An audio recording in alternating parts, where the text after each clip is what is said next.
Fair use, fair use, fair use. Let's go. Oh, let's go. Mm, mm, mm.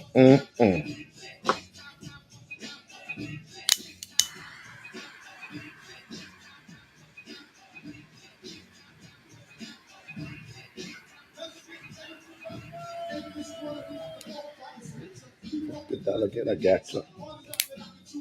Man. Do the same damn thing to a soloist because Reggie Noble's pissed. Names ain't the phone.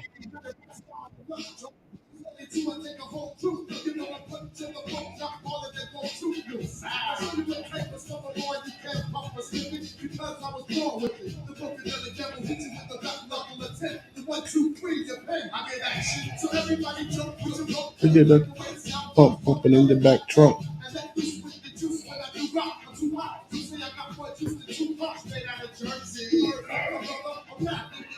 What's going on, man? What's going on, people?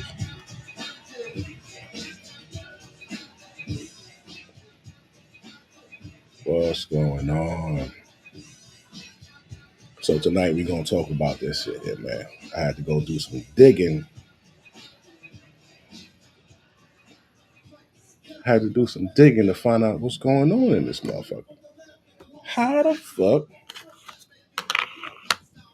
my man Elon up here throwing the fucking double H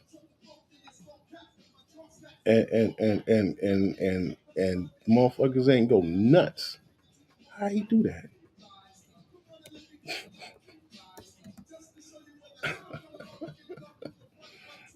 Yeah. And then turn around and laugh at these niggas. They turn around and laughed at him, bro. How you turn around and laugh at these motherfuckers?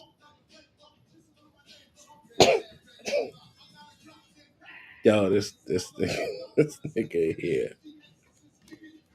Yo, I'm gonna tell you, man. Is it like this shit crazy? Yo, this dude Elon is nuts. You gotta love his fucking sense of humor too. He got the illest sense of humor because he know you can't fuck with him. So this dude just be doing shit like he a troll. Like I think he's having a good time being a billionaire too. He's having a good time with that shit. Hold on, I'm getting some pictures together to show you this shit. Back to the front. Uh. Come on. Who's the bad man? Where's the bad man? Yo, chill, G.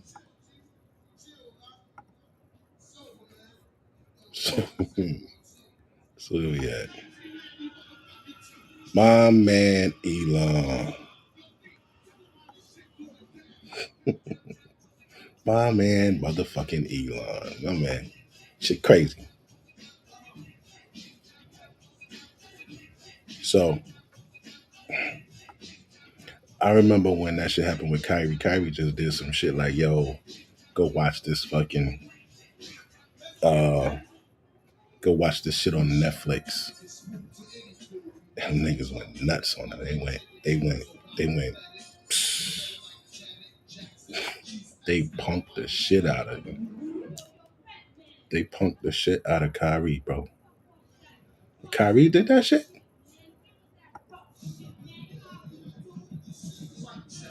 Walk around him with the black tech now, thinking of hype shit. Show the motherfuckers what I'm after.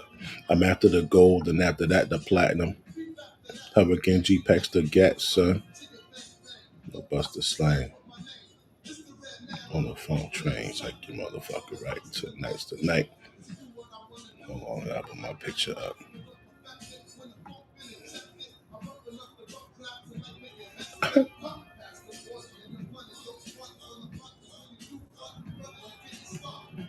Mm, got to have it. still catch up for this guy. There we go. I just changed the whatchamacallit. We call that shit? The thumbnail.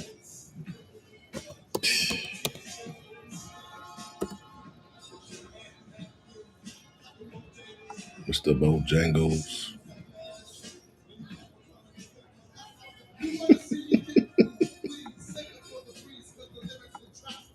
Alright, yo, one thing I do want to show y'all though. Remember, I did a stream on this shit, yo.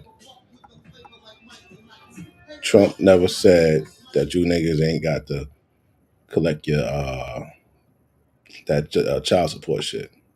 I made it up 6 days ago. It's going viral. My video alone has 12 million on TikTok and 1 million on Instagram.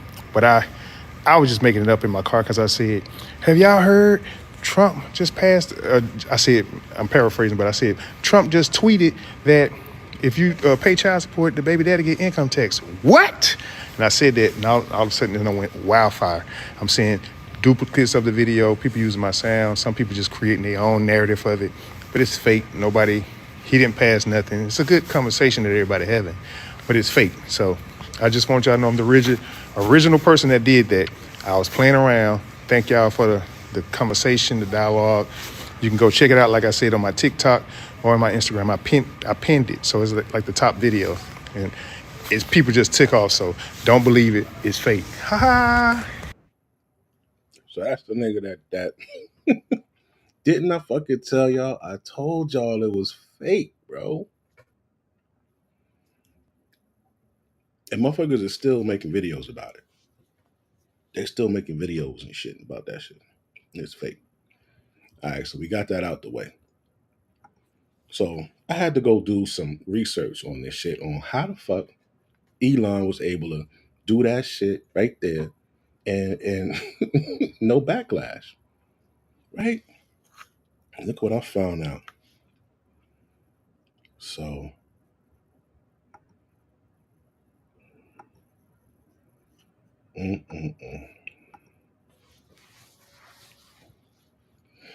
so in 2023, check this out. 2023, Elon had a little dispute with the ADL, Anti-Defamation League. Right? That's the group against anti-Semitism, blah blah blah. Them the dudes that made Kanye and fucking Kyrie apologize, right?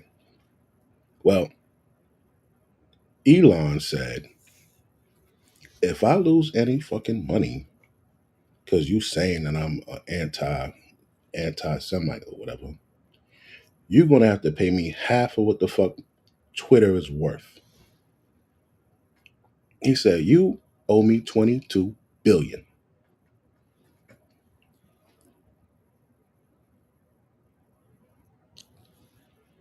Elon wasn't playing with them. You see this shit? Elon Musk lawyers have threatened CCDH with a vague, baseless legal action over work exposing the rise in hate and lies on Twitter. We stand by our research. Billionaires can't bully us. Blah, blah, blah, blah, blah, right? Well, that shit didn't work, pop. So he's saying, Elon Musk is threatening to sue the Anti-Defamation League, claiming the nonprofit organization's statements about rising hate speech on social media platform have torpedoed X's advertising revenue. So y'all know ads is where it's at, right? It's the fucking ads. All of the fucking supporters and everything like that. That's the first thing that they go to when they wanna bring a celebrity down, right? They start attacking his ad revenue to make him look bad, so people don't want to fuck with him. And Elon, he said, "Yo, if I lose any money, nigga, I'm suing you." And Here in this second article, let me blow it up because I know you want to see this shit. All right, so this is the ADL's response to Elon Musk. This is their response. Okay? After the fucking salute, this is their response. The Anti-Defamation League was among those to defend Musk, asking to give him the benefit of the doubt. Why would they do that? All right. This is their quote. It seems that Elon Musk made an awkward gesture in a moment of enthusiasm, not a Nazi salute. But again, we appreciate that people are on edge. The organization said in a post on X, the social media site that Musk purchased for $44 billion in 2022, right? They say in this moment, all sides should give one another a bit of grace. A bit of motherfucking grace. Huh. Uh, they should give one another a bit of grace, perhaps even the benefit of the doubt, and take a breath.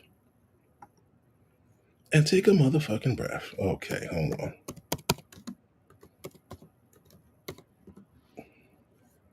When my guy right here, where he at?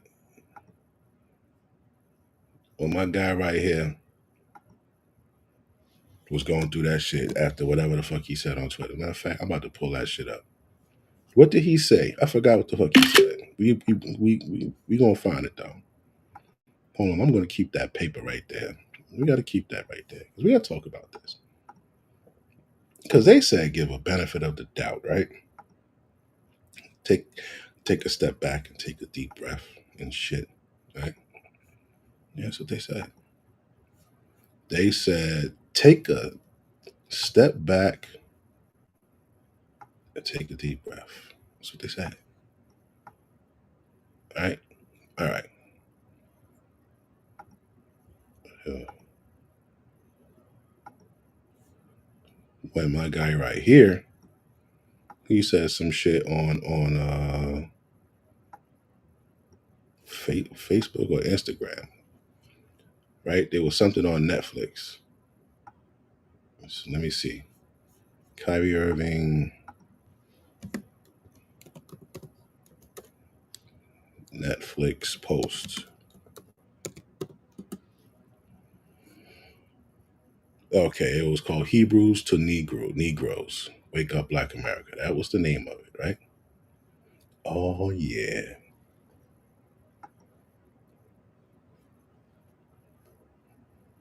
Mm-hmm.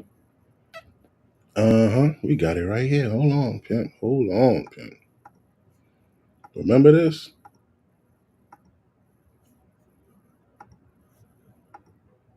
Remember this here?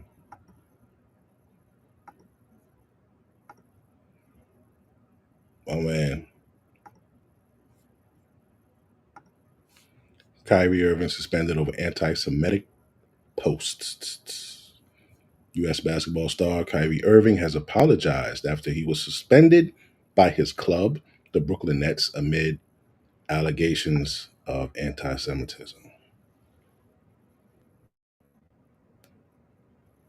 The star received a 5-game ban after he defended his decision to post a link to a documentary documentary that has been criticized as anti-Semitic on Twitter. In a statement posted to Instagram, Irving said he was deeply sorry for the hurt and pain he caused. I am learning from this unfortunate event.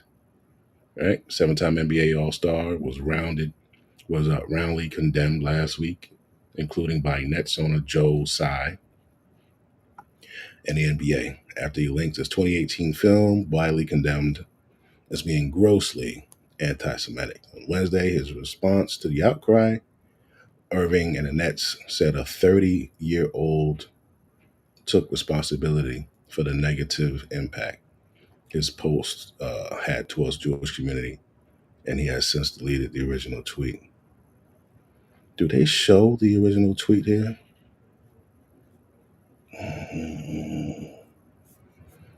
No, they're not showing the original tweet. Let me see.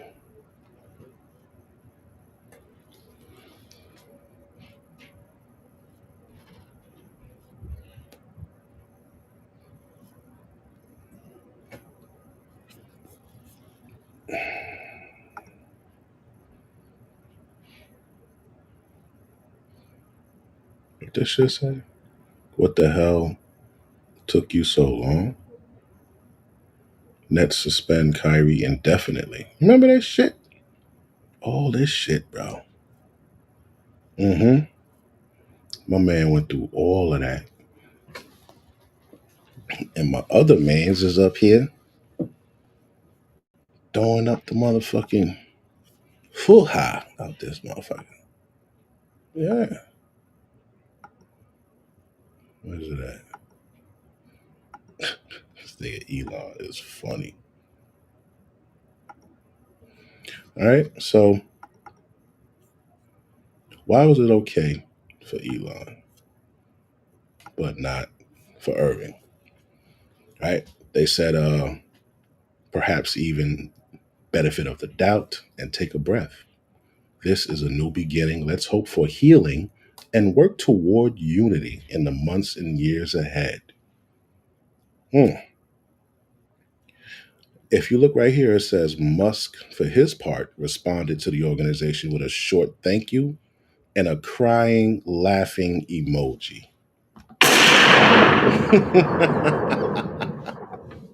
And a crying, laughing emoji.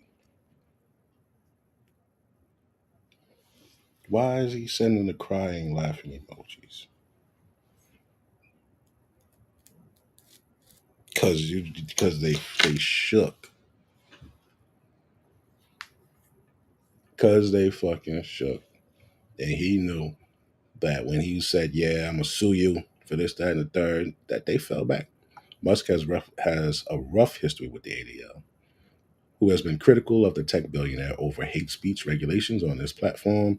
X Musk fought back in 2023 with a lawsuit against the ADL, which CEO Jonathan Greenblatt described at the time as a flat out dangerous and deeply irresponsible. Mm.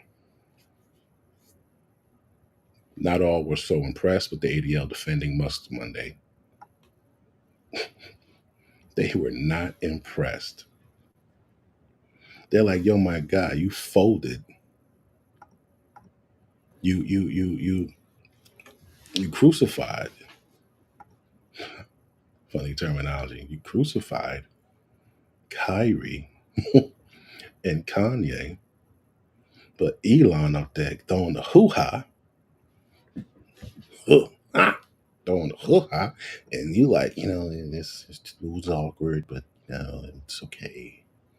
Let's just take a step back and heal and blah blah blah. And he laughed at you. Then he laughed like, yo, he laughed at you. That's crazy.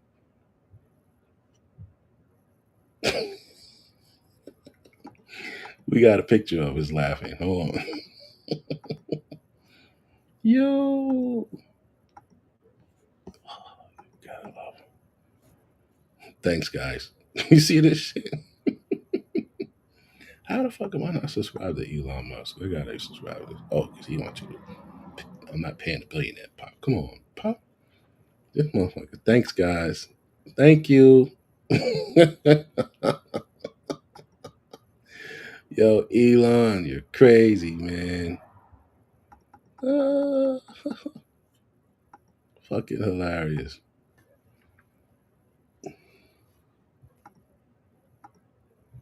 Yo, man, I can't.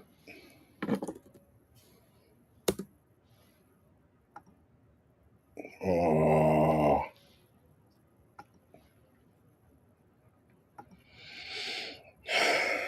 something happened.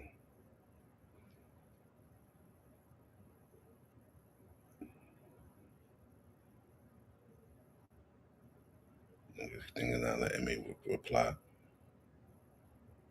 He says, I hope they still have their teeth at the ADL. They must have clenched them so hard typing this. Ah.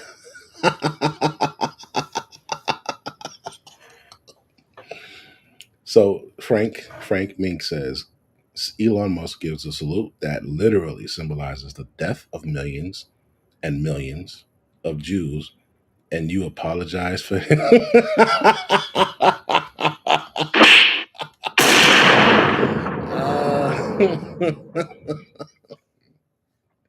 And he is literally laughing in your faces. Wrong side of history. You are complicit in your silence and justification. Give it to him. Give it to him, man. Let him know, Frank.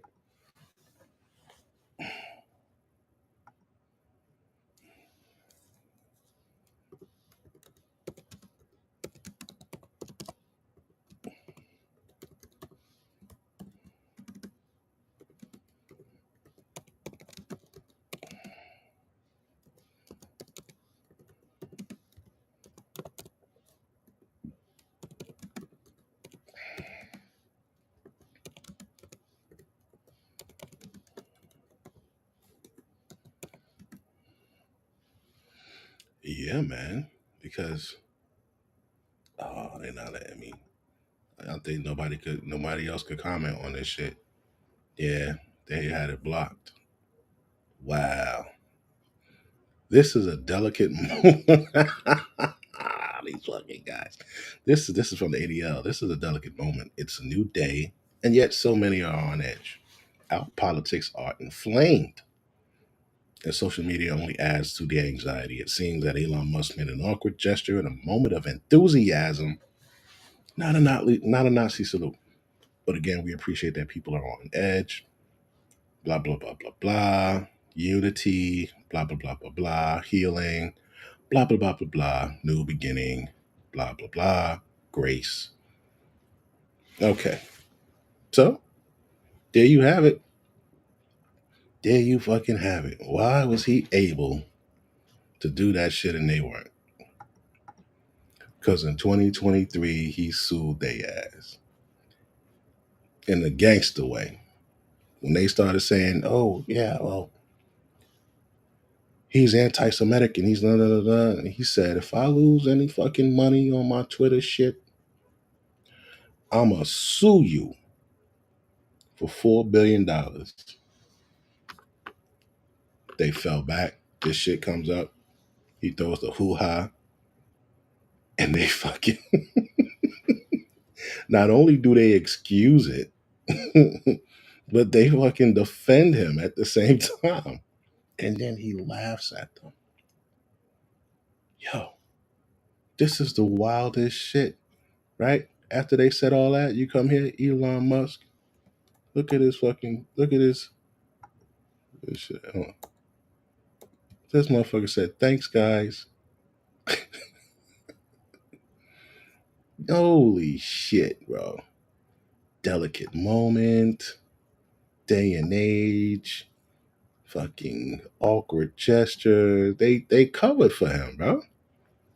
They don't want no smoke. They don't want no smoke with this dude, B. They just showed that.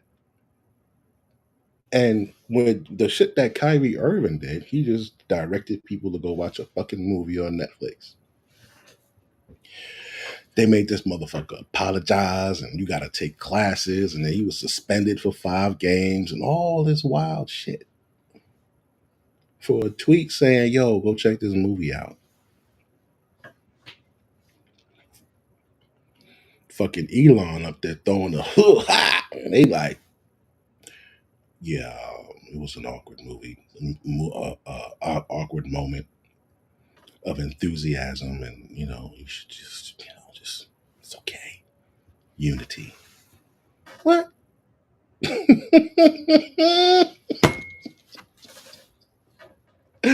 Yo, that's the cheat code. Kyrie, y'all should sue that motherfucker. Get your five games back, bro. Sue the motherfuckers, man. Elon just did it.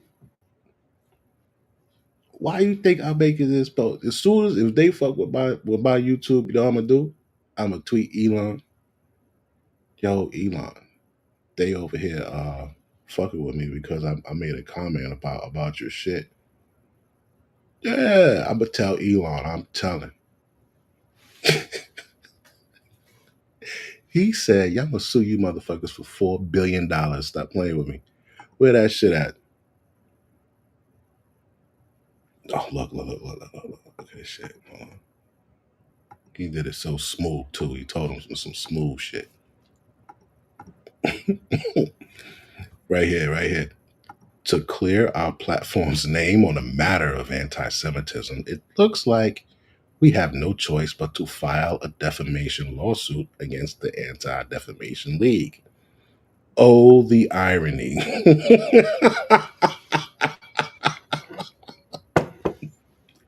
What? Wouldn't be the first time the Defamation League would be found to have defamed people. Judge finds ADL $10.5 million in Colorado defamation suit. What? Elon Musk replied back, interesting. In our case, they would potentially be on the hook for destroying half the value of the company. So roughly 22 billion. American as fuck. Let's go. Hold up, let him cook. Oh, somebody said, get him, Elon. Please do the corrupt NAACP next. Bring it. Good. Let me see. Everyone I don't like is anti Semitic. An emotional child's guide to politics. ADL. Oh my God. If you see, I see you're still Kanye posting. When you're deep in a hole, it's wise to stop digging. Discovery will be interesting. Mm. Dog, it gotta be the fucking brother to come up there and say some weird shit. What the fuck you saying, bro?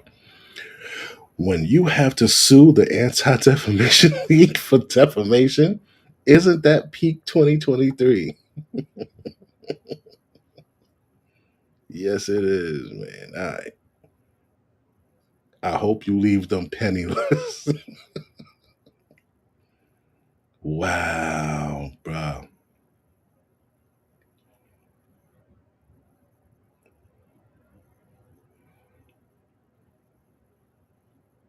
Wow.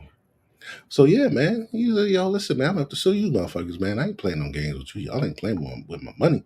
I ain't become a billionaire because I'm fucking stupid. You heard?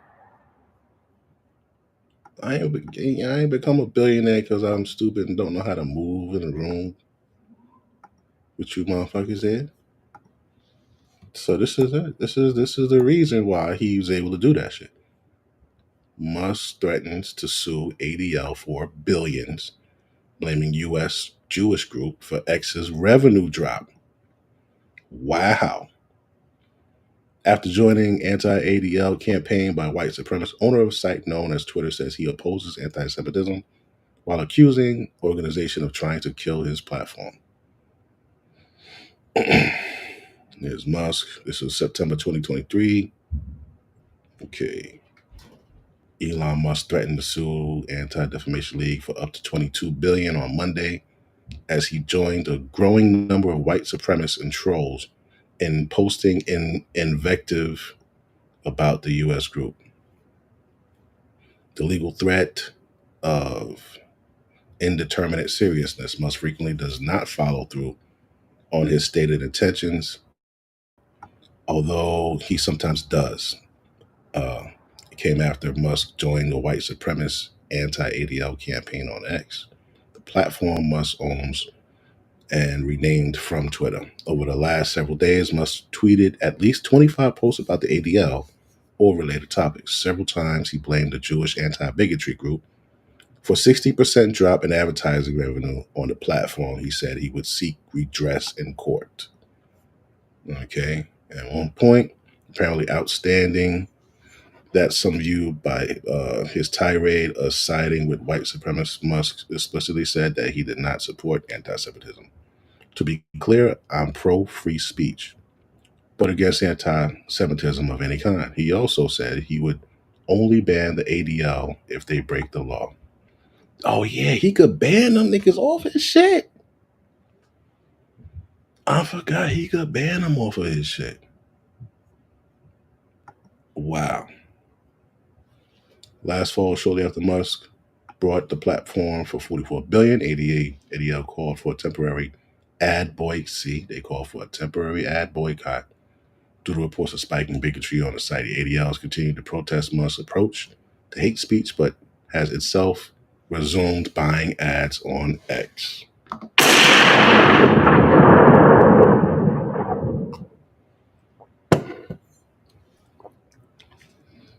Mm, mm, mm.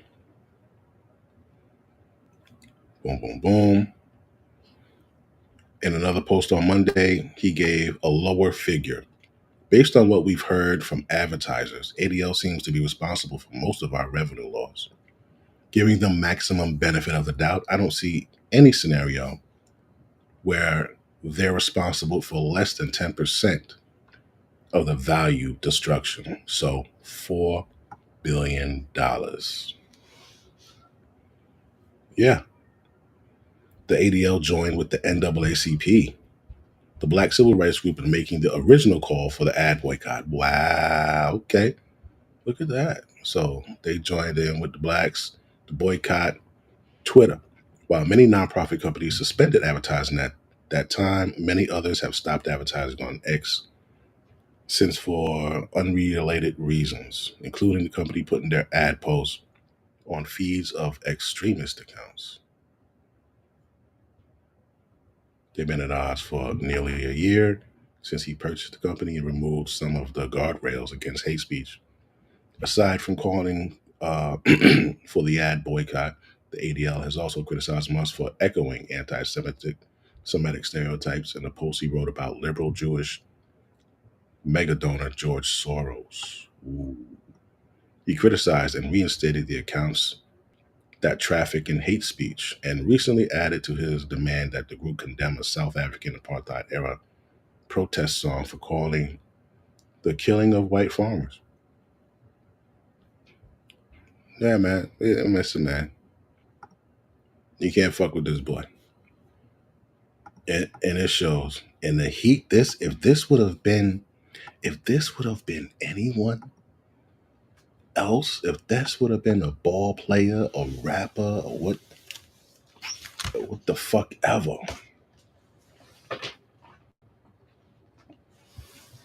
that nigga would have been broke by midnight. He'd have been broke by midnight. I'm just imagining if that would have been Kanye, or if that would have been not even Kyrie. I can't see Kyrie doing. I can see Kanye doing some shit like that. Yo, that damn threat of that 4 billion must have really hurt them, man. 4 billion is a lot of money, man. I know you know. 4 billion is a lot of money. They're like, yo, man, just but I know everybody saw it. I know everybody saw it. Let it ride. That's probably what they were saying, man. That's what they were saying. Let it fucking ride, man. We don't want no smoke with this motherfucker. Cooling, rolling down the highway. Run over to pick my boys up. We raised a lot of noise, cuz.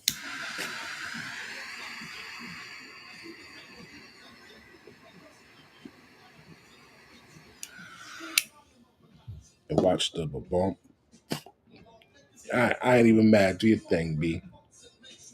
Do your motherfucking thing. Frantic, cool, romantic, more slicker than my man Rick.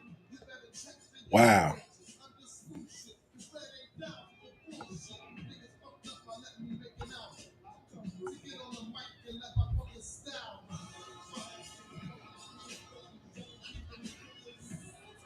Right here, I want to save this right here because this is wild, bro. This is fucking wild, and I ain't even mad at him.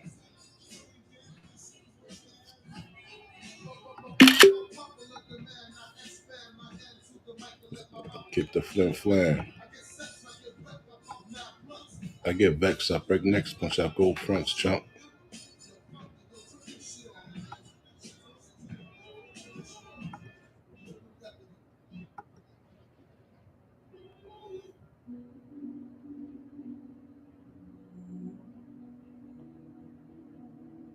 No, I don't want to hear this shit.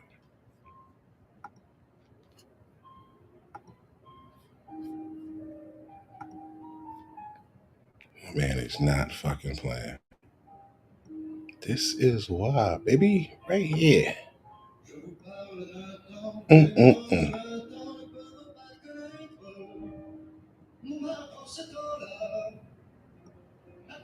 This is why.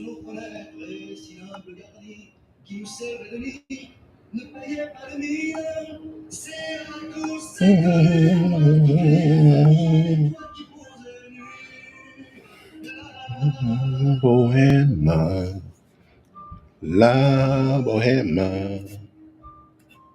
Yeah, man, that's what it is, fellas. Was there something else I was gonna tell you, or was that it? Let me see. Oh yeah, no, that's it. All right. So what are we else are we moving on to? There was something else I want to show you. Damn. That's not it. That's not it. That's not it. That's not it. No, no, nope, nope, nope. So, in other news, in case you didn't know, another news case you didn't know, Trump, right?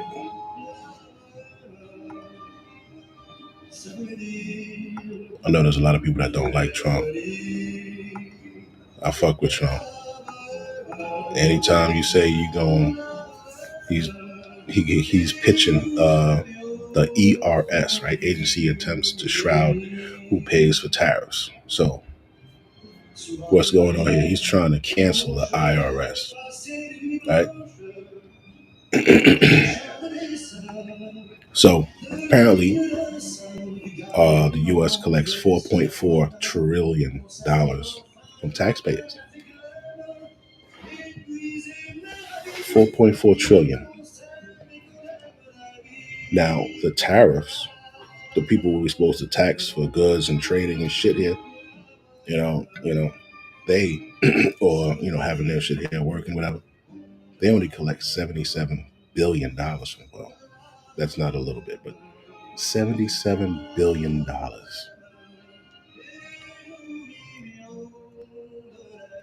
But from you and I and everybody here, they collect 4.4 trillion. So Trump said, "Yo, we're gonna get rid of this IRS shit, and we're just gonna have an agency to make sure that these motherfuckers pay these tariffs. And if we could raise all of the tariffs by 25%, should be good." So he want to get rid of the IRS. No more income tax unless you check. That might be like an extra $1,000 in your check, bro. Yeah, yeah, that's fucking wonderful. It's wonderful. Yeah, it's fucking great.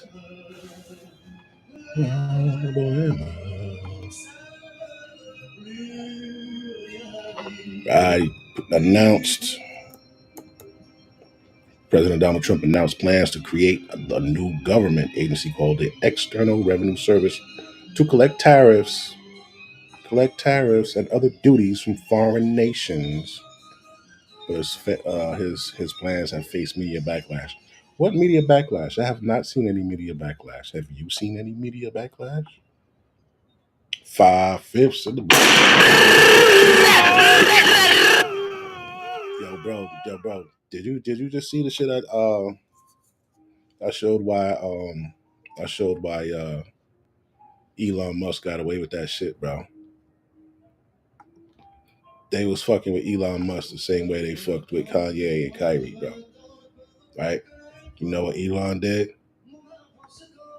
He said, "Yo, if I lose any money, because this is defamation of character. Because I'm not an anti-Semite. If I lose any fucking money, you're gonna have to pay me $4 billion. And no motherfuckers. They defended him and all that shit. Huh? Bash. It's polo, man. Fuck. It's polo, bro.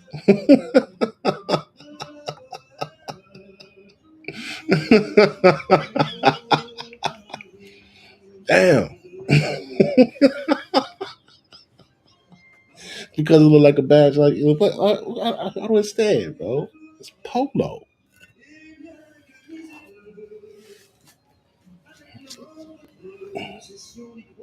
That shit.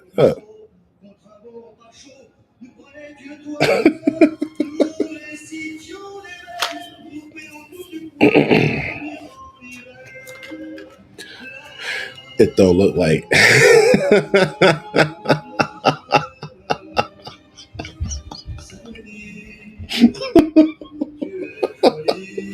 I wish I still had my badge, man. I put that shit on. I don't got it. He wasn't playing with the motherfuckers. He said, "Yo, you gonna have to pay me 4 beans, kid." It was he first. He said 22 billion. Then he dropped it down to 4. And did you see the fucking tweet? He made them motherfuckers on some sucker shit, bro. It's fucking. It's like yo,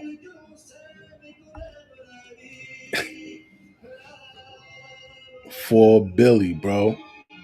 Call me an anti-Semite again. I dare you. It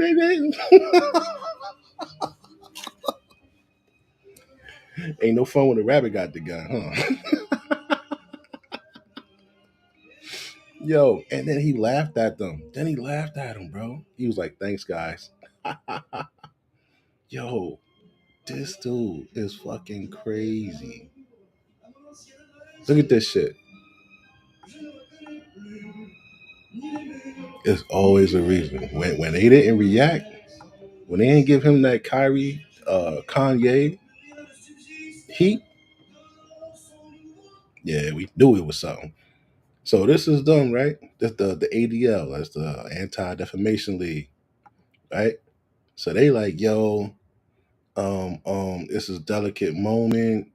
Our politics are in flames. He made an awkward gesture in a moment of enthusiasm, not a Nazi salute, right? And he says, all sides should give one another a bit of grace, perhaps even benefit of the doubt, and take a breath. What? What? A bit of grace? They ain't had no grace for Kyrie Irving, bro. They said you gotta go learn some shit about us. You gonna miss 5 games. We gonna fine you. All kind of shit, bro. You gotta make a formal apology and kiss our feet in front of the fucking world.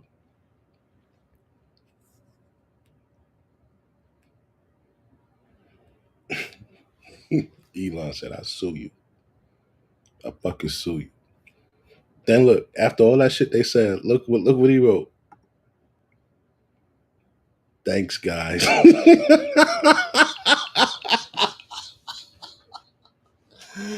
Thanks, guys, with a laughing emoji, bro. What?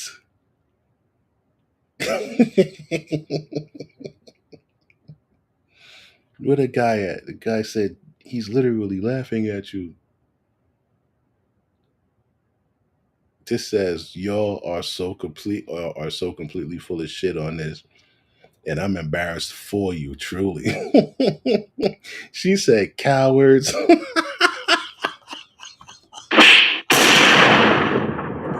Holy shit, man.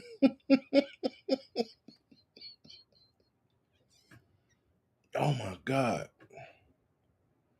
Thank you for this important remark. When people falsely accuse of Nazism, it makes space for anti-Semites to say anti-Semite or Nazi is made up of word with no meaning. AOC is a Jew hater and stands on the graves of those killed by Nazis to push her agenda. Man, motherfuckers do not like AOC. We love Elon Musk. Yo, yo, bro. Oh my God. This motherfucker said, hold on, let me see what this guy's saying. And historical experts and so many of our allies feel horrified. But then there's the ADL. The ADL, who call themselves so you might have seen Elon Musk do this moments after Trump was inaugurated. And most Jews and historical experts and so many of our allies feel horrified. But then there's the ADL. The ADL, who call themselves the world's leading expert on anti-Semitism, shining a light on all anti-Semitism, refused to recognize his back-to-back Nazi salutes. They told us to take a breath. They want to give Elon the benefit of the doubt. Now we can show grace to people who make mistakes, but Elon Musk, the guy who bought a social media platform where he could boost, verify, and pay Nazi posters, the guy who backs a German political party with neo-Nazis, the guy who promotes the anti-Semitic and racist Great Replacement theory that has led to many mass shootings, you don't need to defend it when Musk does full-on Nazi salutes. Especially when it happened moments after Trump announced a series of hateful executive orders that mimic the treatment of Jews in early Nazi Germany. It's not hard to believe that Musk did this when his buddy Trump has spent his entire political career courting violent white nationalist and Nazi supporters, and who's now pardoning their convictions. You think this wasn't a Sieg Heil? Go ask the actual neo-Nazis who are very excited about what they saw. Courting violent white nationalist and Nazi supporters, and who's now pardoning their convictions. You think this wasn't a Sieg Heil? Go ask the actual neo-Nazis who are not Nazi supporters, and who's now pardoning their convictions. You think this wasn't a Sieg Heil? Go ask the actual neo-Nazis who are very excited about what they saw. The ADL says they exist to protect Jews. So why are they protecting those who prey on Jews? They've even cozied up to Trump at our expense. This has never kept Jews safe. Trump has been cozied up to Trump at our Congratulations to POTUS, real Donald Trump, VP JD Vance, on their inauguration today as Rabbi Ari Berman. While you said we must confront rising anti-Semitism on college and university campuses, push for the release of all hostages in Gaza, and work toward peace in the Middle East. So he calls this them kissing ass. I mean, you kind of gotta, you know, some crazy shit around his area in Africa. Used to do that before Hitler. Mm. Man. What do you think, bro? What do you think, man? I know when I saw it, I said, "Oh shit." I'm not an expert on the shit, but I saw it. I said, "Oh shit, that's how you feel, bro." Then, yo, I wish I knew Kyrie Irving, bro. I wish I knew Kyrie Irving because I gotta know what the fuck he thinking about that shit. And remember, he is also not American born, yeah. And he's fucking rich as shit, bro. That motherfucking, you kind of move different when you literally can pick up and go. Like, bro, I don't even have to be on this side of the world. I could go somewhere where you can't extract me and live great. It's a different little level of, and he's cool with the president. Nigga. His boy is the president. He was staying over at his crib. He's like, oh yeah, Elon loves it here. He hasn't left. He's been here. Motherfuckers just chilling at his dude. Just chilling at the president's crib. But I tell you this, these cats, the world sees them like backing down. That's like the motherfucker slapped you and you just like, he was just emotionally upset. It's okay, it didn't even hurt. Word, man.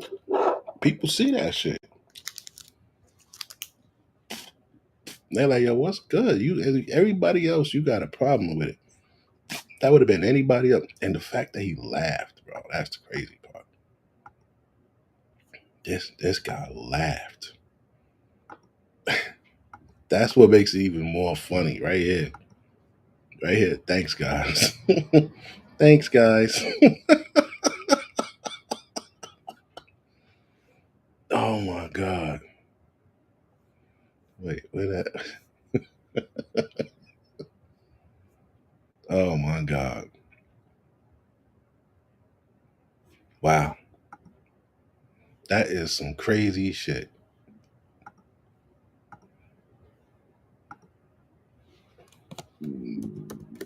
Let's see what they're talking about over there.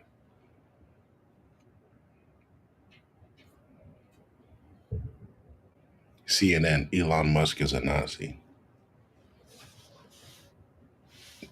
Elon Musk, my heart goes out to you, CNN. Elon Musk is a Nazi.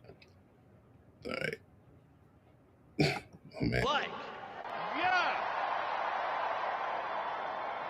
And this was no ordinary victory. This was a fork in the road of human civilization. Okay. This,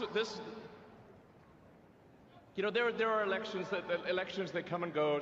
Some elections are, you know, important, some are not. But this one, this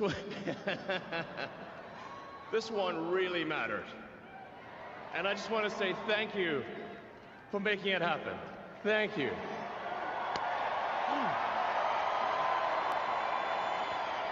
He did it twice.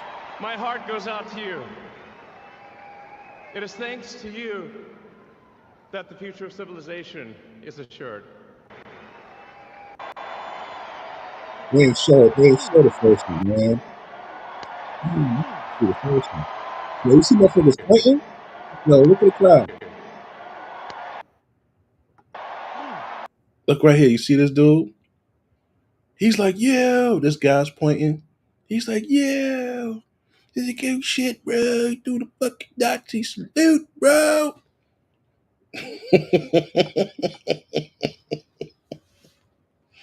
Yo. Listen, bro, just get a lot of popcorn for this next 4 years. You gonna need a lot of popcorn, kid. Get the grill, bring the grill inside, open up all the windows. It's funny. This shit is crazy. Yo. They was like, oh shit.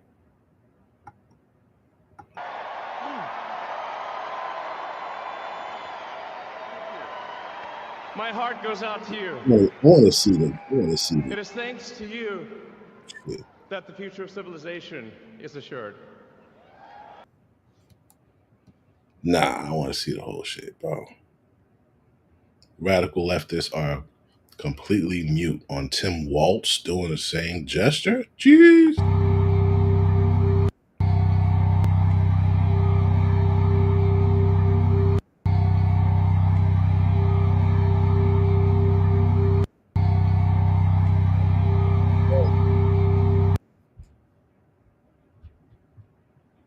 Do you realize how much you are complete idiots? You media talking heads who just spent 3 days saying the same thing about Elon Musk. Ugh, Macron is a Nazi.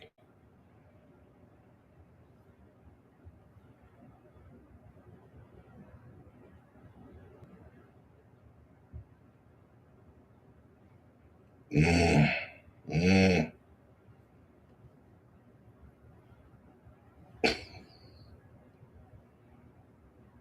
I'll be doing something right. Okay, sir. Thank you. All right, thank you. Much appreciated. Very good to talk to you. It was a real privilege. You're welcome. Yeah. Good. All right. You bet. If evil people hate you, well, you might be doing something right. Okay, sir. Thank you. All right, thank you. 214 million followers. God damn.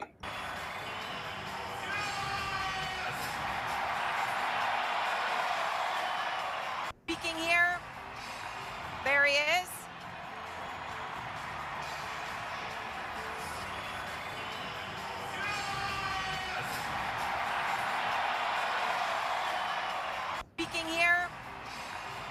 he is.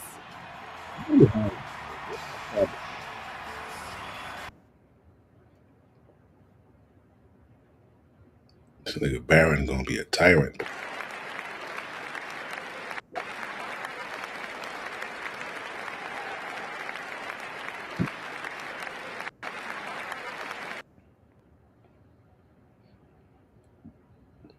Yo. Alright, let me go to motherfucking, what's this shit called? YouTube. See if I can find it there. See what we got here.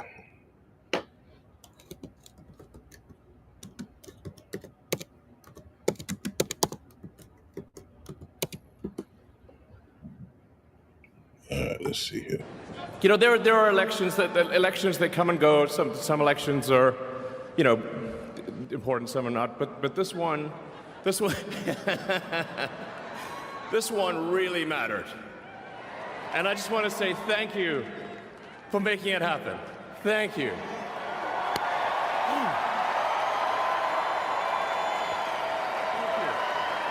My heart goes out to you. It is thanks to you that the future of civilization is assured. You know what? Let's look up Nazi salute. Let's see what that looks like.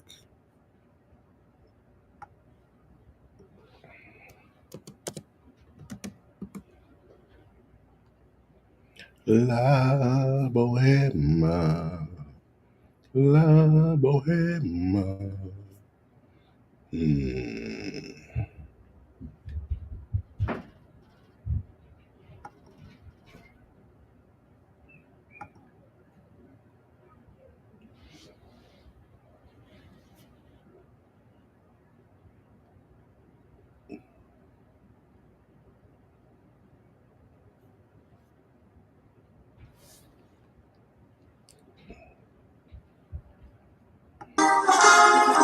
Elon Musk sparked outrage by Shit too loud. God damn.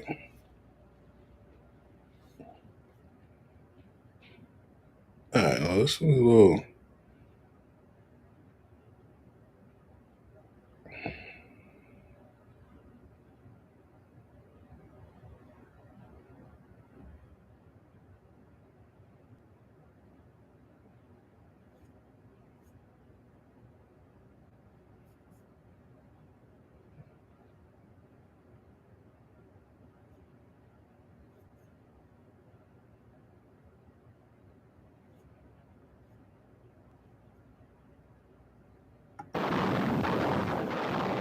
April 1945. The Second World War ends in Berlin.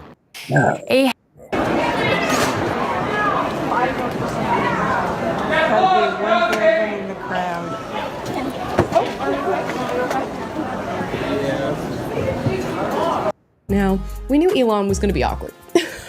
We knew he's got a touch of the tism, okay? And that tends to show up especially when he's at events that involve...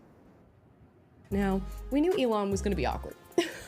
We knew he's got a touch of the tism, okay? And that tends to show up especially when he's at events that involve Donald Trump in any way, shape, or form. And now what is Elon Musk going viral for? He's going viral for an apparent Hitler salute. At least that's the accusation from the left. Now, I'm gonna show you the video of what Elon Musk did. You can decide for yourself whether or not you believe this is a Hitler salute. Of course, I don't. Every time you have a right-wing figure in the news and in leftist media, they are constantly comparing them to white supremacists, neo-Nazis, Hitler. We've seen it many a time with Donald Trump himself. We saw it when he held his rally at Madison Square Garden, and they likened it to a neo-Nazi rally that would have happened in the past. And now we have this salute from Elon Musk, who, it is an awkward one. It is an awkward one, but let's watch the video. He is a hero to them. I just want to look at that salute that he gave again, just if anybody missed it, we'll just show it again. He's just wrapped up here. You can hear there. All right, so we just showed that. We just showed that. Right. It's worth salute. It was quick. I think our viewers are smart and they can take a look at that, but it certainly was, it's not something that you typically see at American political rallies, put it that way. No, it was not something that you usually would see.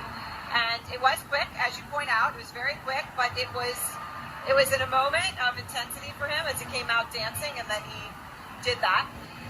He is a hero here. Okay, we all know what they're trying to do here. They do this every time without fail when things are not going their way. They accuse somebody of being a neo-Nazi or Hitler, and now Elon Musk is getting that accusation. Now, I've seen people say this is a Roman salute. I've seen people say it's him saying his heart is going out to the crowd. He, just before making that salute, if that's even what we want to call it, he sort of puts his hand to his head and does something very similar. Of course, we know this is not a Hitler salute. We know that's not what Elon Musk stands for. We know that's not what the Trump campaign stands for. And this has been one of the most diversely supported campaigns in quite some time in Republican history. So we know that this is not some neo-Nazi white supremacist who's showing his true colors on Inauguration Day. But of course, the media is going to run with that narrative. And they're getting fact-checked to hell on this, even though leftists are going to continue to perpetuate that that's what Elon Musk did, which even if you were, okay, let's just imagine, even if they were secretly white supremacists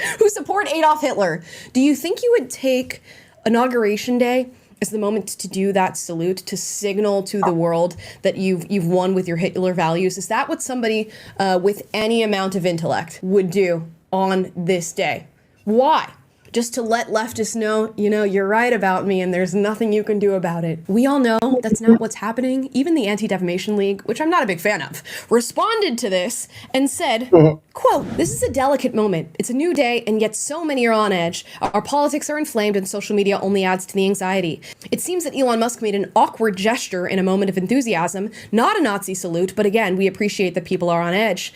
In this moment, all sides should give one another a bit of grace, perhaps even the benefit of the doubt, and take a breath. This is a new beginning. Let's hope for healing and work toward unity in the months and years ahead." Now, AOC decided to respond to this tweet from the ADL and say, "Just to be clear, you are defending a Hail Hitler salute that was performed and repeated for emphasis and clarity. People can officially stop listening to you as any sort of reputable source of information now. You work for them. Thank you for making that crystal clear to all." I'm just gonna give that a be so for real right now. And of course, we have some evidence and photos of other left-leaning politicians doing similar salutes that we can reference. Here's the photo. So this has happened before, and the mainstream media does not pick it up and say that these left-leaning politicians are hailing Hitler. But when Elon Musk does something in the awkward fashion that Elon Musk often does, he gets called Hitler. So, welcome. We all knew that the media needed a narrative when it came to this Trump administration, and I, for a second, thought there's no way they're going to do the Hitler thing. There's no... Get it, baby.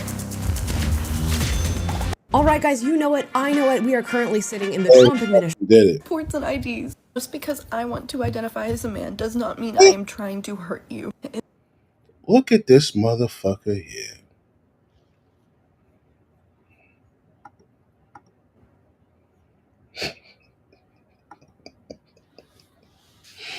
Shorty, you crazy, bro. What the fuck you got going on here? This bitch poked holes in her top. Yo, look at this shit. She poked holes in her shit, in her top lips. 2 holes in the top lip. No, 2 holes in the nose. And she says she want to identify as a man. And she's wearing a cross. I just don't understand you motherfuckers. This is straight mental illness here, bro. In these next 4 years, you are going to hear the most intense anti-trans propaganda you have ever heard in your... Yeah, we already told you that shit. You saying that shit like you saying something motherfuckers on. We already said that shit. Y'all niggas is a dub in 20 fucking 4 to 28, 2025 to 28, motherfuckers is over. Now, what happens after that, we don't fucking know. But we had enough of you motherfuckers with this shit, man. Enough. What is the fascination?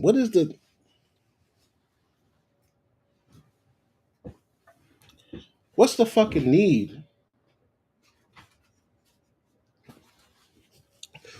Why is there such a burning desire to read books in front of kids dressed like a fucking woman when you're a dude? Like what is it with uh drag queens and kids? Why are you so attracted? Why is it so important for you to fucking read a book to a kid dressed up like a chick? And you're showing them how to twerk and you're reading all this crazy shit to them? Like, what's up? You fucking weird. And this is gonna be a hell of a ride. We getting all you motherfuckers out of the military. Man, this shit gonna be like 1980 without the crack, nigga. All right.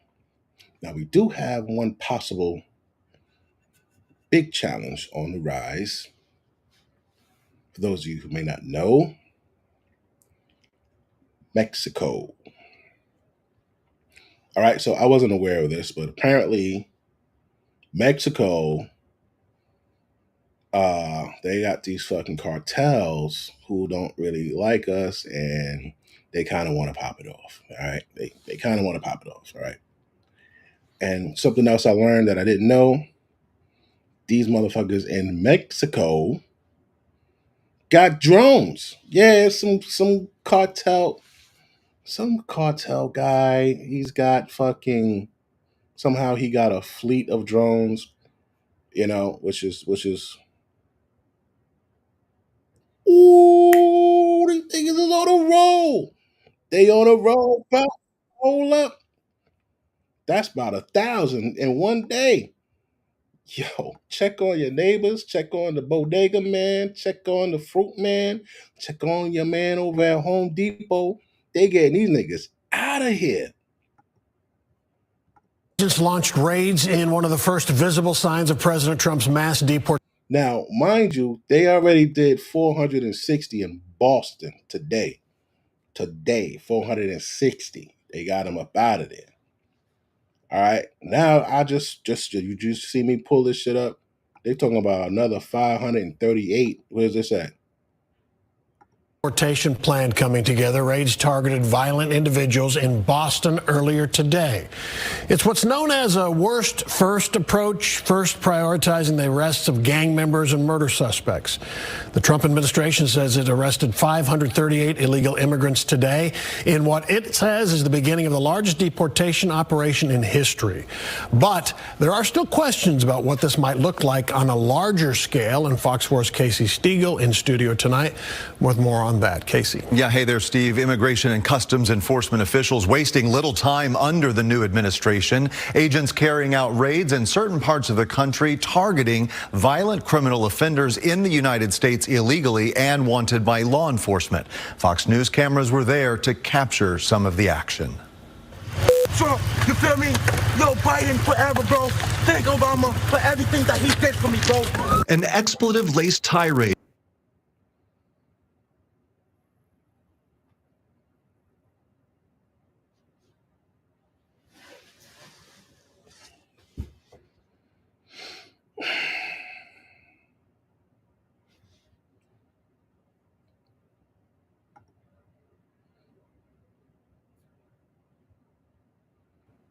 I call Cap. I call Cap on that. Nigga is not getting political when he's getting deported, bro. A nigga is not getting political while he's getting deported. He probably don't even know who the fuck was in office, bro. You probably know Trump, but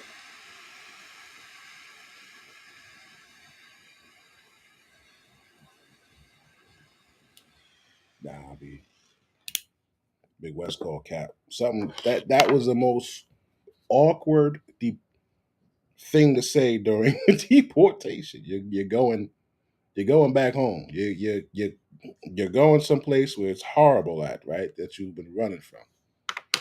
And you say, shout out to fucking Biden and Kamala Harris.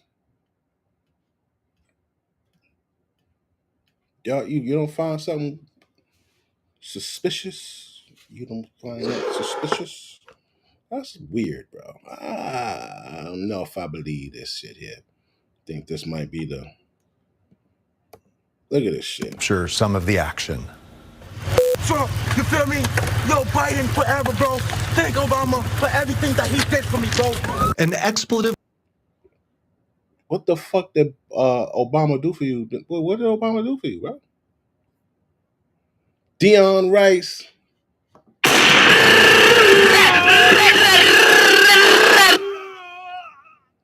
Man, Dion, he sound like a regular nigga.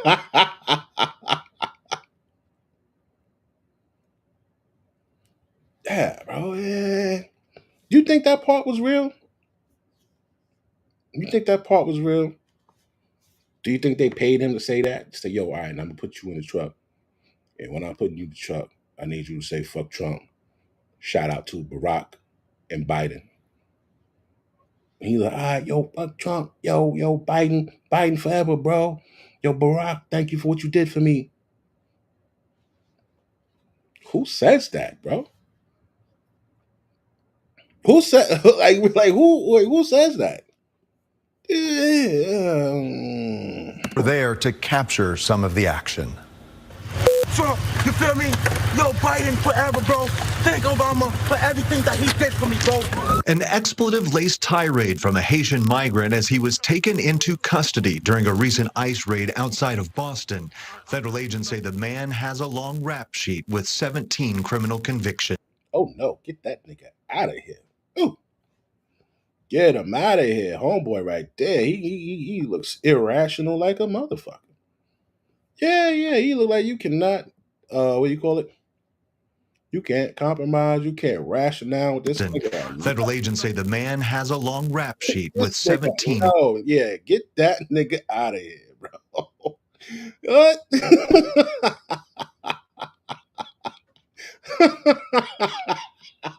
This nigga gotta go. Nah. This nigga is a whole meme. He's a whole meme right here. The meme when you don't want to do something. This nigga's fake. Criminal conviction. Federal agents say the. Hold on, let me clip this nigga's face up, man. This shit is crazy. The fuck? This nigga here talking about he want to stay. Hell no. This nigga say he want to stay, D. Hell no. No, bro. You got to go. Imagine this nigga saying, yo, nah, bro, yo. He said if you say I could, he said if Big West say I can stay, I'm good. Nigga, you out of here. You're out of here. Look at this nigga here. Yo, did they bust him in his head? He bleeding? You see the top of his head? This nigga was fighting and shit. They had to tussle this month. Nah, homie, you gotta go, champ. You gotta go, champ. Nah, we ain't fucking with you. Man has a long rap sheet with 17 criminal convictions. Oh, see?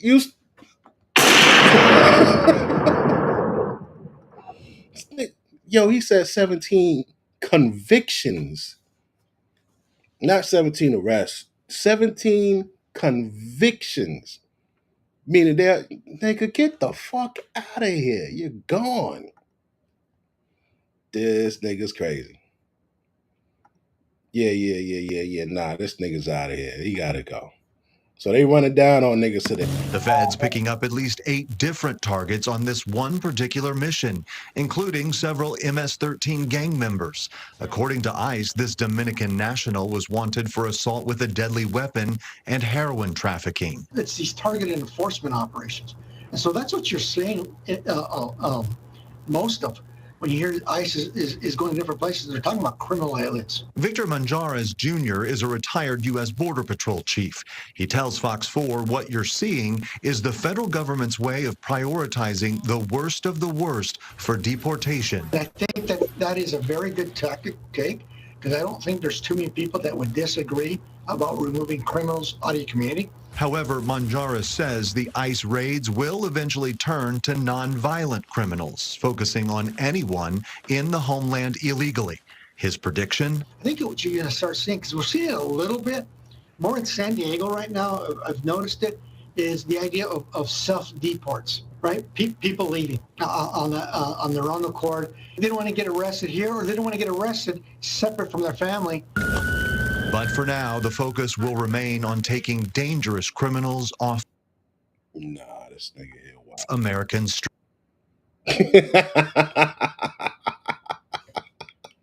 Time to go, champ. Thank Obama for everything that he did for me, bro. All right, so it's difficult to track the number of migrants who actually self-deport, but border officials believe that data will eventually be logged, similar to gotaways, those who successfully evade law enforcement when crossing at non-authorized ports of entry.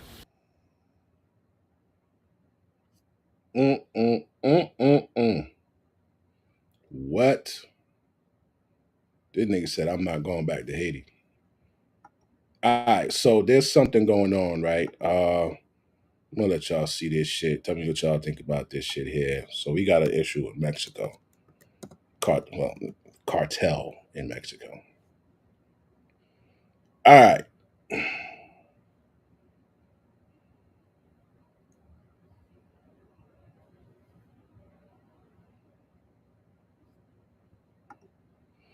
Give back to the community by providing resources like best cities and best careers after service to help.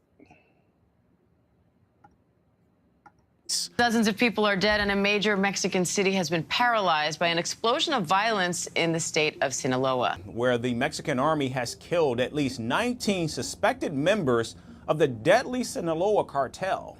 A mile from the Texas-Mexico border, cartel gun battles resulted in 6 people being killed and a vehicle with Texas license plates burned and shot to pieces. This is all according to state police. But yeah, niggas out of hip hop. He said, yo, how you let a nigga get 17 convictions? Is that possible? Did they say that right? I don't think they said that right, man.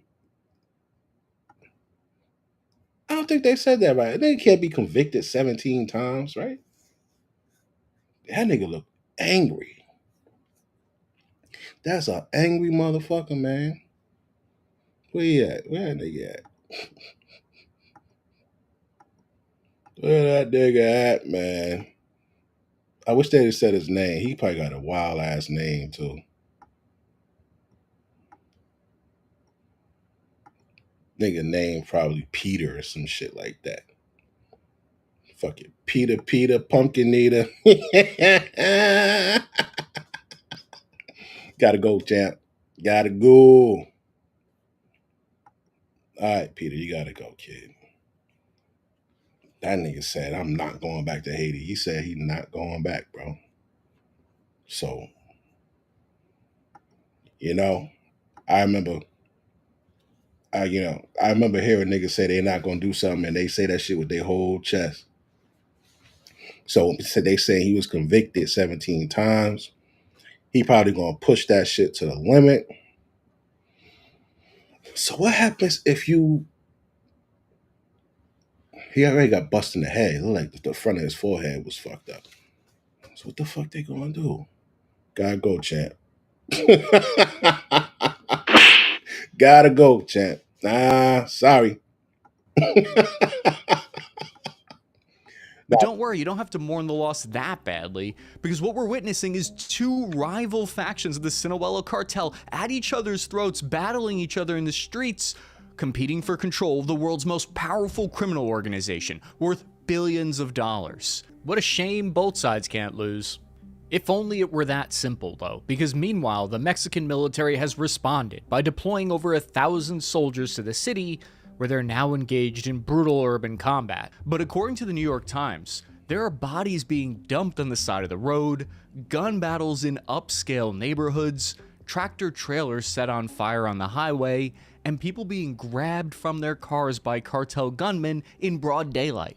I can't even imagine how terrifying it would be to live in a city where you're terrified to just go outside during the day. We'll see how the outcome of this battle will have a massive impact These events all kicked off on July 25th, 2024, when the co-founder of the Sinaloa cartel named El Mayo met up with Joaquin Guzman Lopez, who's the son of the cartel's kingpin, El Chapo, who's been in prison in America since 2019.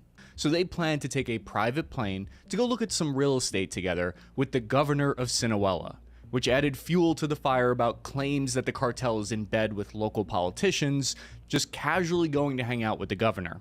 So El Mayo claims that he was lured there under false pretense and was instead ambushed, blindfolded, forced into the back of a pickup truck. He was then driven to a secret landing strip where the plane flew him and Lopez to Texas and El Paso instead. Once there, U.S. authorities made the arrest. El Mayo claims that this was all so Lopez could cut a deal with the United States and get a sweetheart deal, a lighter sentence.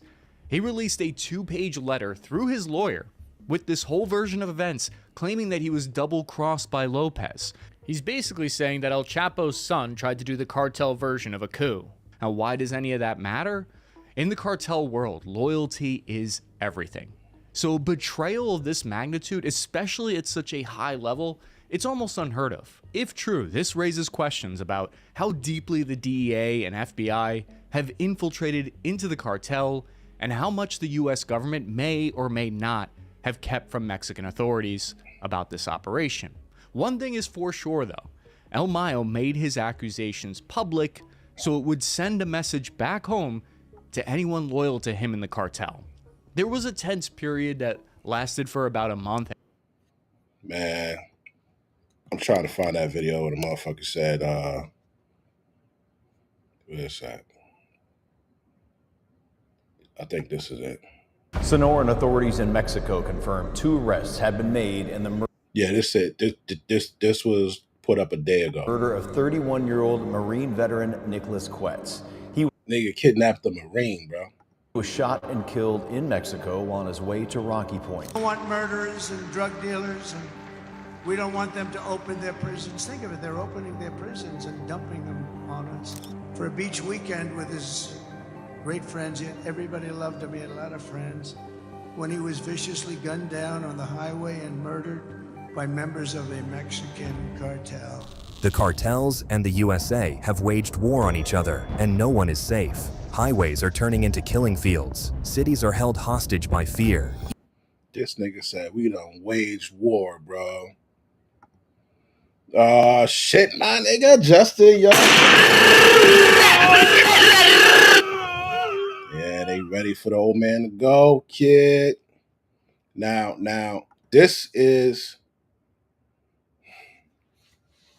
the way these motherfuckers move, deep state, the way these niggas move, they're already setting the plot, bro. They're already setting up the motive.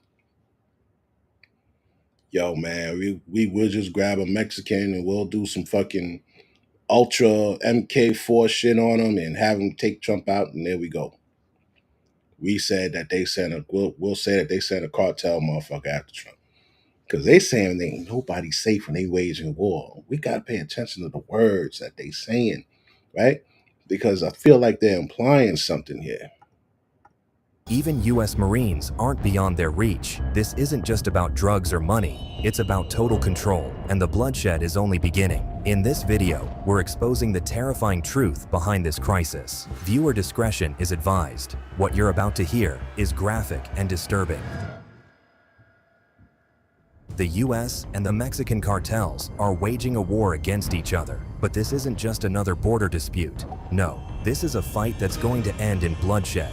A fight for control, for power, and for survival. On October 18th, 2024, the cartels sent their most terrifying message yet. Not even a US Marine is beyond their reach. Nicholas Quetz, a 29-year-old Marine Corps veteran from Arizona, was traveling through Sonora, Mexico, on his way to the popular beach town of Puerto Peñasco. But he never made it. Somewhere near the dusty highway between the towns of Altar and Caborca, his trip turned into a nightmare. Gunmen ambushed him at a gas station.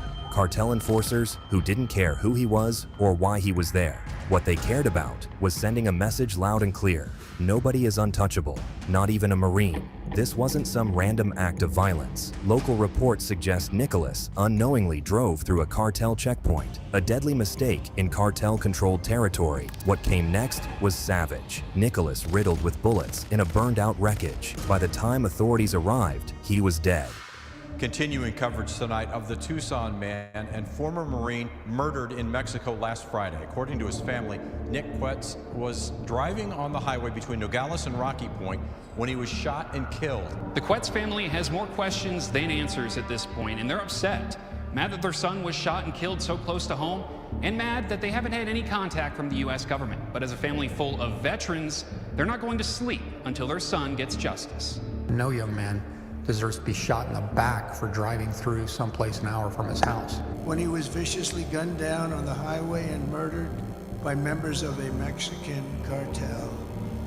And we're joined today by Nick's wife, Carrie, his father, Douglas, his mother, Patricia, his sister, Alexis, and his brother-in-law, Phil, and they're beautiful people.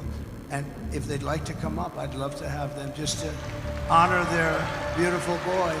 But here's the terrifying part. This wasn't an isolated incident. You see, the cartels are no longer just criminal organizations. They've become something far more dangerous. They're warlords controlling the whole of Mexico with military precision and unrelenting violence. And when their operations are threatened, they lash out in the most brutal ways imaginable.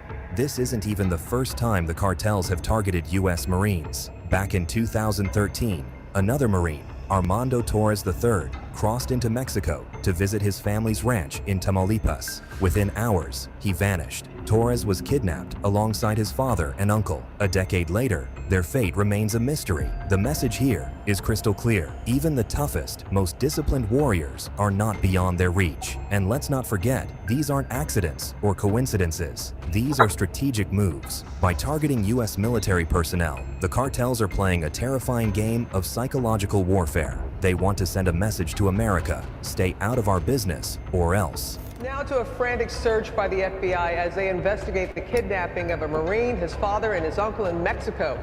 A call for the public's help and tips now coming in 2 weeks after the men were taken at gunpoint. Today, it's a race against time to find that former Marine who vanished after being taken at the point of a gun. This morning, the search continues for Armando Torres.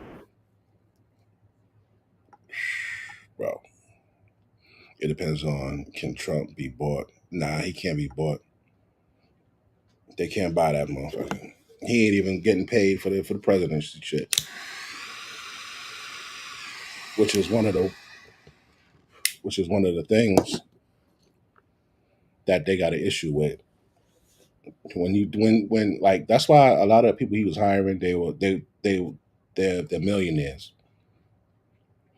You know, because you dangle $1 million in front of them motherfuckers, like, motherfucker, I got that shit in the bank, bro. Like, but this shit here, and I'm like, yo, just send a fucking missile over there, bro. We got F-15s, F-16s, and this and that, and fucking Apache helicopter. We got all that shit, bro. Like, yo, go light. If anything, like, you see the border right here, you see the shit right here. Say this is USA, and that's Mexico, right? The border. Light that shit up, bro.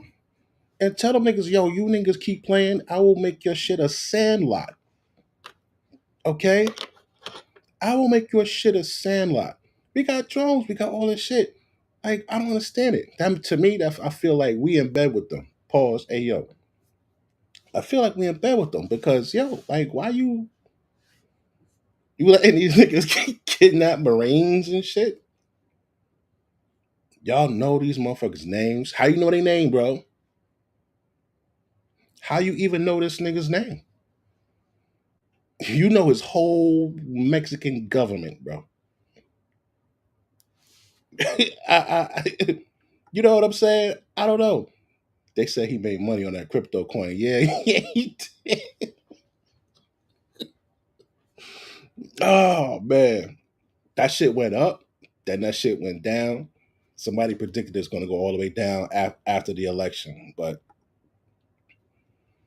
I don't know. They're going to wipe them out, bro. So you telling me you don't know where this dude is at, right? But you know his whole government. And he never had a job, bro. He's a cartel boss. I don't understand that. That's like you get robbed and you like, nah, I don't know who did it. But you know the nigga whole government, you know his grandmother, you know his son, you know everybody he hang out with, but you don't know where the nigga at. Bro, stop playing with me, bro. Yo, I could be president. I'd be like, yo, man, I gotta at least hit somebody once a year. Once a year, I gotta, because New Year's, like when motherfuckers get new guns, they want to test them shits off, man. Motherfucking listen, man, we got these drones. These shits got fucking all kind of shit on it, man. Let's test this shit, yo. Just throw them shits over there, over on the border. Yeah. Tell tell all the custom border patrol niggas to take the day off. Tell them to come in. Tell them to come in 6 hours later. Tell them to come in 6 hours later, because we about to toast this shit. Just to send a message. Stop playing. Stop playing. And that's another thing. See, you gotta be. If we go back, say we go back to civil rights, bro, right? All of the racist people were so worried about niggas, right? They like, man, who are you looking for? Man, we looking for niggas. We making sure them niggas get in here. And meanwhile, all the fucking Mexicans, all the fucking Russians and the Chinese, everybody done came in and flooded in America, bro. If them motherfuckers were splinter cells, we done. Because you let everybody in. Everybody in this motherfucker. They got their own little communities and shit.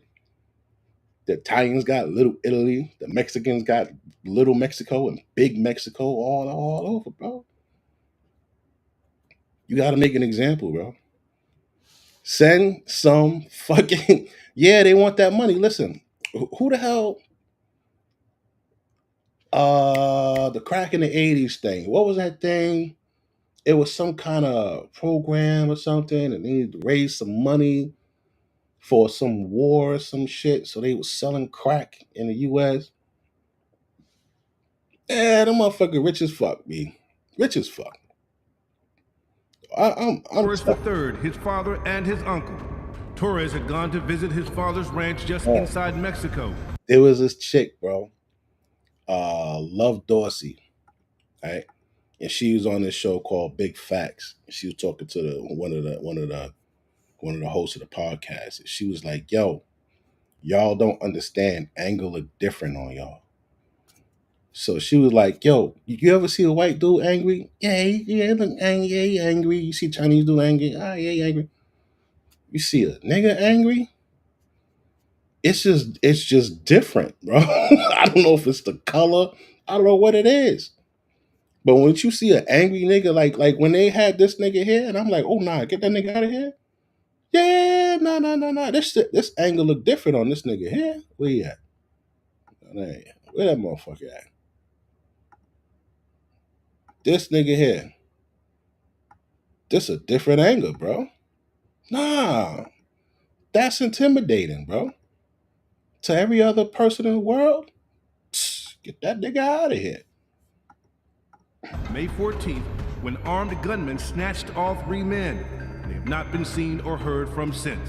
It's just shocking, because you don't want to believe it. But this isn't just happening south of the border. The cartels have started expanding their operations into American soil, and the violence is spilling over in ways we never imagined. Take, for example, the recent mysterious drone sightings starting from November 2024 in New Jersey. People have been spotting massive car-sized drones hovering silently over neighborhoods for hours at a time. These drones aren't just toys. They're high-tech and unlike anything law enforcement has seen before. Some experts think these drones could be tied to foreign governments, possibly even Chinese spy operations, but others point to the cartels. Why? Because the cartels have already been using drones for years. What happened to the drones, bro? Them shits was all over Jersey a week ago. All of a sudden, that shit ain't even on the news no more. They just stopped flying them shits. They was over military bases, and niggas was scared. They like, yeah, I know, but there's nothing we can do about it. Imagine you in the military, you on post, you can't leave post, or you gonna get fucking court-martialed, nigga. And it's like, and it's a drone over your shit. You like, oh, bro, that shit just sitting there, bro. I gotta go to the bathroom. I ain't even trying to leave the booth. There's a fucking drone up. Change the tour. Then you gotta drive out to the post. Yo, what's a drone over there? Yeah, that shit been there all night, bro. Yo, be safe, bro. Hi. Fuck. To smuggle drugs, conduct surveillance, and even carry out bombings in Mexico. Think about that. Drones, armed with explosives, being used to kill targets. Now imagine what happens when that technology is deployed inside the United States. Maybe the drones over New Jersey aren't just a coincidence. It could be the cartel's way of scoping out new territory, preparing for something sinister. In the skies above the east, reports of mysterious drones. Look, guys, there's one there, one there, one there. Turning into thousands of posts going viral online. Coming in one after one. With people from coast to coast now spending a lot more time looking up and pointing their cameras into the night. This is bizarre. There's more over there, look. Some could be optical illusions, planes that seem closer than they are. You can hear that one. That is definitely a plane. But others have defied normal explanation. What the Car-sized drones operating for hours in restricted airspace and able to elude local law enforcement when they send their own drones up to give chase. In New Jersey, the Army reporting the Picatinny Arsenal has had 11 unauthorized drone incursions in the last month. Look what's back again, same spot as last night. And it's not just violence we have to worry about. The cartels have another weapon that's far more devastating, one that's killing tens of thousands of Americans every year. This synthetic opioid is a ticking time bomb, 50 times stronger than heroin and dirt cheap to produce. In 2023 alone, the DEA seized over 58 million counterfeit pills laced with fentanyl, much of it coming from Mexican cartels. Let that number sink in, 58 million. The cartels don't care who dies. To them, it's just business. Every single pill that crosses the border represents pure profit, and the US is their biggest market. But the price we're paying is staggering. Over 70,000 Americans died from synthetic opioid overdoses in 2022, and the numbers keep climbing. And the scariest part, the cartels are getting smarter. They're hiding fentanyl in everything, from rainbow-colored pills designed to attract kids to shipments of legitimate goods like avocados and car parts. Every package that slips through the cracks means more lives lost. We are in the midst of the worst drug crisis in U.S. history. The drug is fentanyl, and unlike and heroin, it's a purely chemical, man-made drug. It's cheap to produce, easily smuggled, and packs an incredibly addictive punch, 50 times more powerful than heroin. Nearly all the fentanyl flooding into the U.S. is made in Mexico by two powerful drug cartels, with chemicals primarily purchased from China. And as you're about to hear, it is frequently hidden in counterfeit pills made to look just like prescription drugs. It's the scourge of our time. Last year, more than 70,000 Americans died from fentanyl. That's a higher death toll than U.S. military casualties in Vietnam, Iraq, and Afghanistan combined. If you think the cartels are just disorganized gangs, think again. Groups like the Sinaloa Cartel and the CJNG are running billion-dollar empires with military precision. They've got armored vehicles, 50 caliber sniper rifles, and even homemade rocket launchers. In some parts of Mexico, they outgun the police and the military. The CJNG, in particular, operates more like a military than a cartel. They don't just fight to protect their territory, they go on the offensive. In recent years, they've used drones to bomb police convoys, ambushed security forces with heavy artillery, and even declared open war on law enforcement. Now, they're setting their sights on America.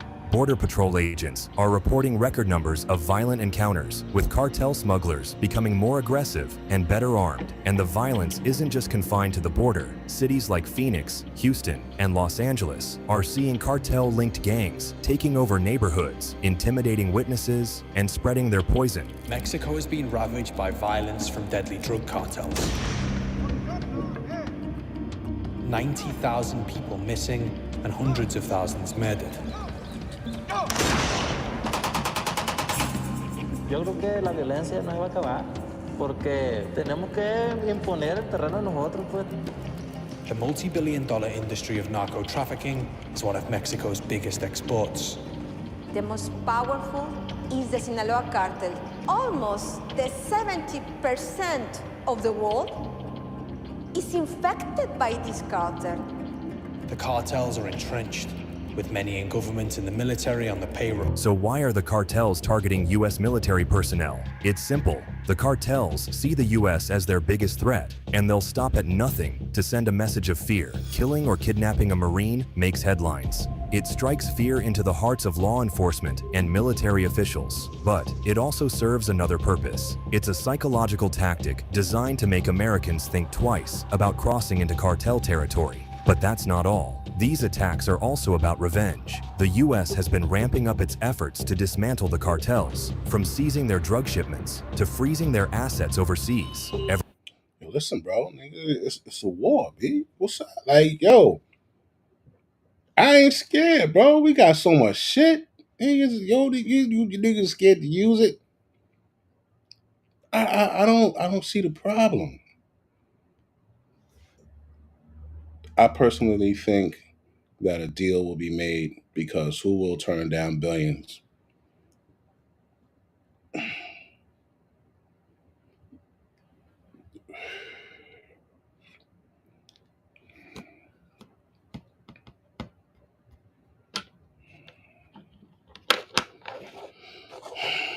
Obviously, Biden won't. But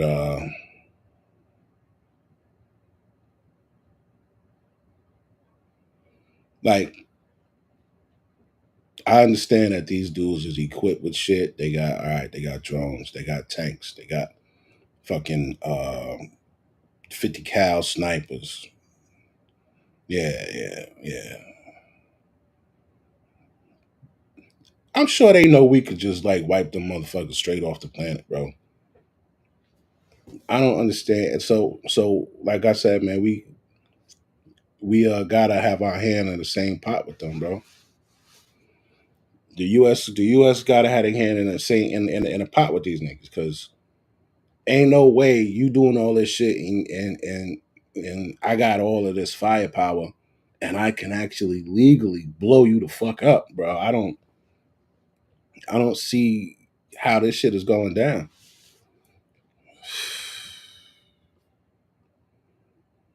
Every time the U.S. takes a swing, the cartels swing back harder. Here's the bottom line. This war is far from over. The cartels are evolving, adapting, and becoming more dangerous with every passing year. They're no longer just smuggling drugs and people. They're waging a full-scale war.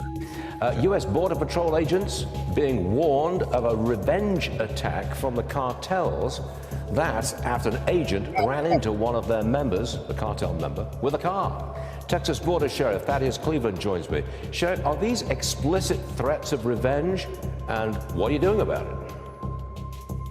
Hey, good morning, Stu. It's good to be back on with you. And look, that's just the dance that we dance here along the border when it comes to threats, whether it's at the state level, the local level, or more importantly, the Border Patrol level. And it's nothing new. You know, throughout my career as a Border Patrol agent, we face these threats. We never take them lightly. We make sure that whether there's a threat or not, that we're out there, we're being cautious, and we're taking care of ourselves as well as our partners out there. But if you think this battle is just about drugs and bullets, think again. The cartels don't just want to kill their enemies, they want to control them. They've turned fear into their most powerful weapon. Entire regions of Mexico are paralyzed under their grip. Towns become ghost towns overnight, with locals too terrified to speak out or resist. For every person who dares to challenge them, there's a gruesome warning. Bodies struck up on bridges, mass graves uncovered in the desert, families slaughtered without mercy. Townspeople in Culiacan are having to adjust to a new reality. One where bodies cannot daily. One where schools are closed, businesses have reduced hours. And 2 weeks after the start of a civil war in the Sinaloa cartel, sparked by the arrest in the United States of one of its founders, there's no end in sight. And it's not just fear they're using. The cartels are going high-tech, and it's making them more dangerous than ever. Take the drones. In Mexico, cartels like the CJNG are using drones armed with explosives to target their enemies. Imagine that. A weapon straight out of a sci-fi movie, now in the hands of drug lords. They don't even have to pull the trigger anymore. They just sit back and let the drone do the killing. Some experts believe it's only a matter of time before these drones are used against US law enforcement or military personnel. And honestly, who could stop them? The technology is cheap, easy to acquire, and devastatingly effective. But it doesn't stop there. The cartels are also hacking into communication systems, tracking law enforcement movements, and using encrypted messaging apps to stay one step ahead. This isn't just organized crime, it's a full-blown uprising. We do want to turn to the escalating violence along the southern border tonight. There is a new travel warning now in place for Mexico. The State Department saying Americans should not go to these 6 places. And it comes as Mexican investigators found 4 burned and decapitated bodies that may be related to the horrifying case of 5 kidnapped young men, students who were murdered. A 5th member of the group might be the body found inside of a burned out car, officials are saying.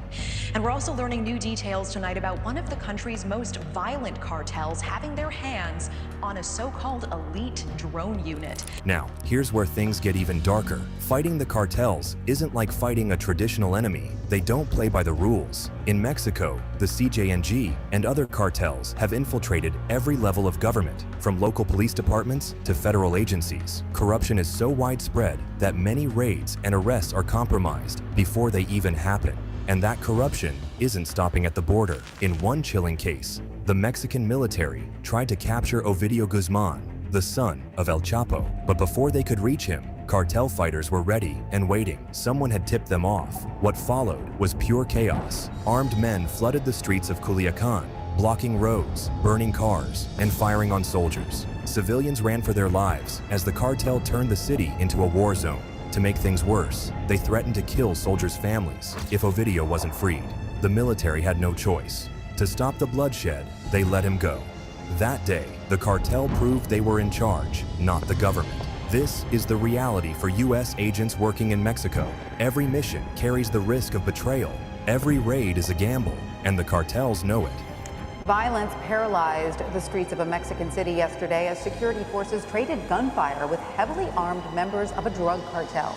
The son of the notorious drug kingpin El Chapo was taken into custody, then let go. Now, let's talk about the political angle. Donald Trump's 2024 re-election campaign has put a renewed focus on cartel violence, and his proposed solutions are as controversial as they are aggressive. During his first term, Trump floated the idea of designating Mexican cartels as terrorist organizations. The plan would have allowed the US military to conduct targeted strikes against cartel leaders, treating them the same way we treat ISIS or Al-Qaeda. While the plan never unfolded, Trump's administration did oversee record-high drug busts and the construction of hundreds of miles of border wall. Now, as he campaigns for a second term, Trump is promising to take the fight to the cartels like never before. But here's the big question. Would Mexico cooperate? The US can't win this war alone, but Mexico's government is deeply divided. Some officials want to crack down on the cartels, while others are in their pockets. And let's not forget what happened the last time the US escalated its efforts. When the DEA ramped up operations in Mexico, the cartels responded by threatening American agents. In 2021, they even released a video branding DEA officers as enemies. If Trump gets his way, the cartels won't go down without a fight, and that fight could spill over into the US in ways we're not prepared for. The drug cartels are waging war in America, and it's now time for America to wage war on the cartels. In this war, Joe Biden has sided against the United States and with the cartels. They are making more money than they've ever made before, times 10. There's never been anything like it. They're major companies. They're bigger than even some of our biggest companies. Biden's open border policies are a deadly betrayal of our nation. Let's be real for a second.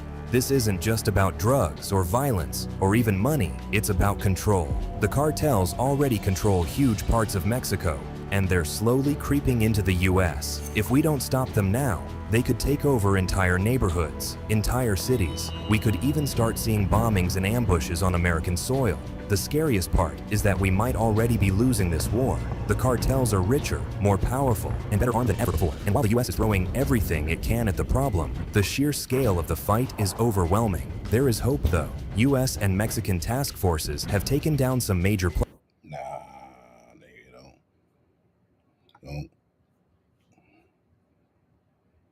don't try to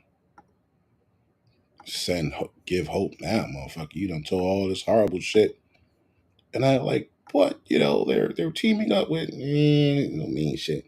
Yo, look at this shit here. Military troops. This is from when is this from?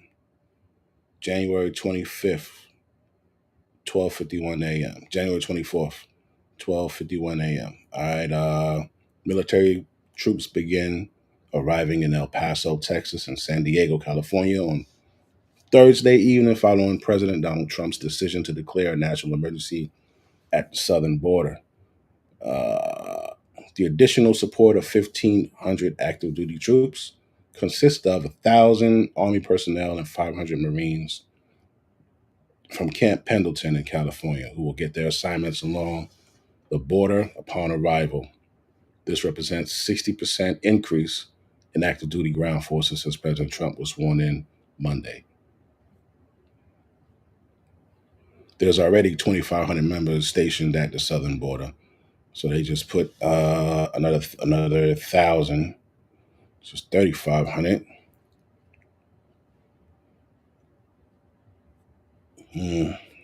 Well, like I said, man, get you some motherfucking popcorn because this 4 years is gonna be a show. Oh yeah. Bryce, yeah. Bryce, back to what Bryce was saying. Yeah, they actually have you seen that they had a speech that was translated into English. Now, honestly, I always thought what Hitler was saying, I thought he was saying some wild shit like kill, burn these motherfuckers. He was just saying like, yo, they're taking our land, they're doing this, they're doing that, and like what he was actually saying wasn't really what everybody thought he was fucking saying. Because we ain't speak German, and he's fucking yelling and all that shit. So you think he said, "Yeah, kill these niggas"? He wasn't saying that shit. But I don't really know too much about that. But I have heard a lot of people say, you know what I'm saying, that they was doing some foul shit, and that's why he was on what he was on. Or this shit here.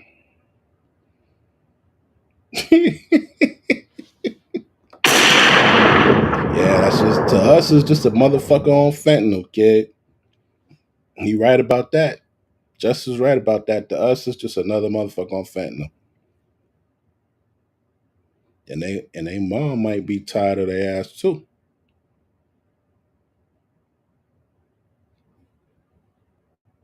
Oh, that was a year ago.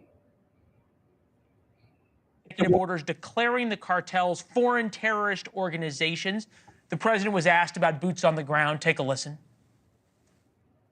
President Trump, if cartels are now going to be seen as foreign terror organizations, would you think about ordering U.S. Special Forces into Mexico to take them out? Could happen. Stranger things have happened. This is actually an executive order designating the cartels and other organizations to be foreign terrorist organizations. That's a big one. Yes, sir. This nigga Trump signing all that. He said that's a big one, kid. These motherfuckers are now terrorists. So we're gonna see what happens.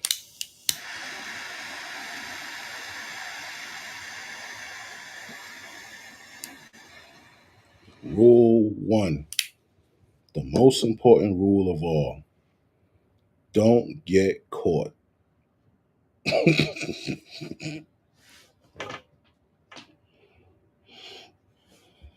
Don't get caught, bro. Cause these niggas like to set motherfuckers on fire, hang them. Don't get caught, bro. Whatever you do, take them rounds before you get caught, bro. Don't let these niggas catch you, bro. You already know what they're gonna do to you.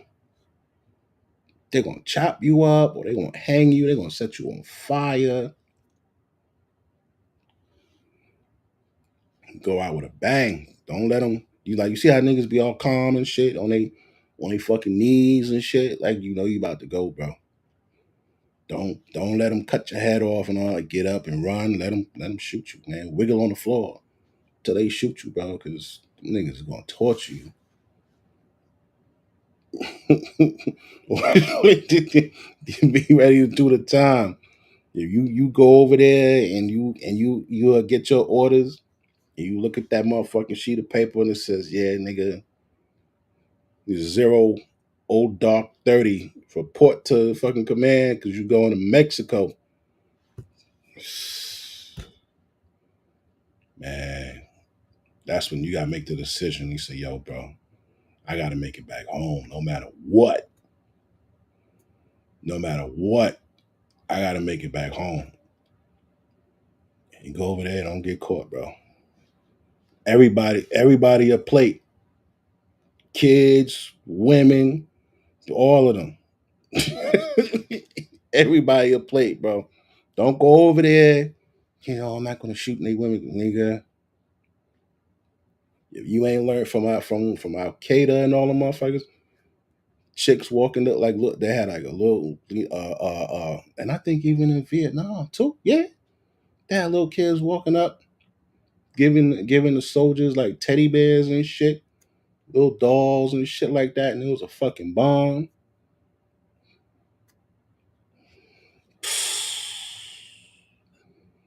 Don't get caught, bro. Don't get caught. Yo, they really gotta start paying military people more money, bro. You gotta pay these military people. You gotta put everybody at 100 racks, bro. At least, bro. You gotta put niggas at 100, bro. During wartime, everybody 100 racks, bro. Because you know how much motherfuckers be getting paid to go out there, bro? I was in the military in 2000.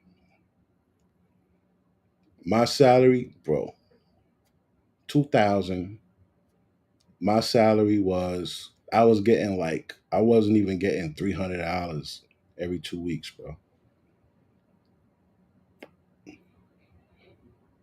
As a enlisted, new military personnel, new recruit, bro, it was like 240 something every 2 weeks, bro. Because they paying your room, they paying room and board. You know what I'm saying? You don't pay for meals. You really don't pay for nothing. You know what I'm saying? Unless you like your cell phone bill or some shit like that. But other than that, that was back in 2000. Now,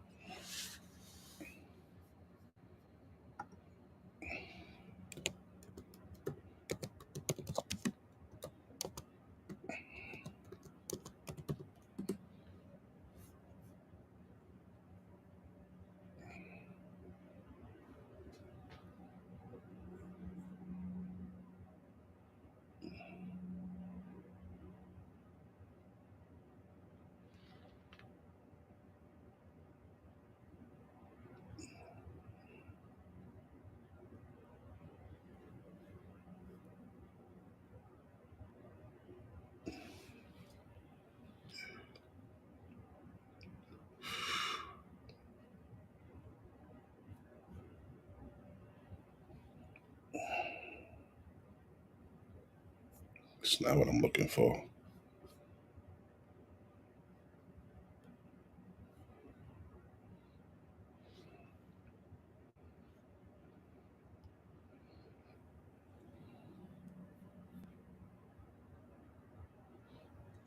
All right, let's see. See what they getting now.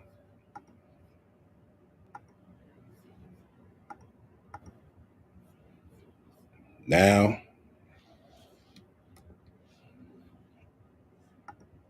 pay grade E1 is where you start. E1,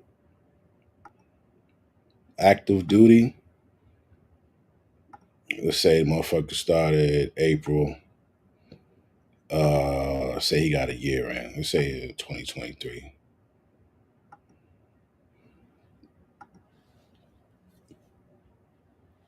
Niggas at two racks.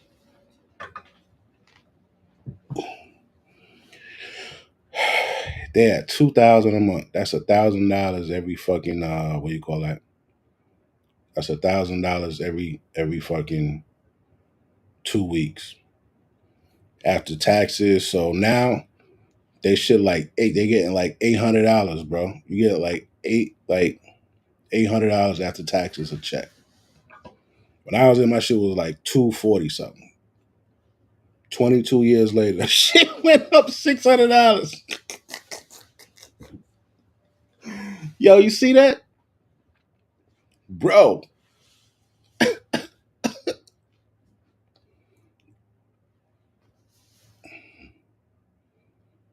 This right here.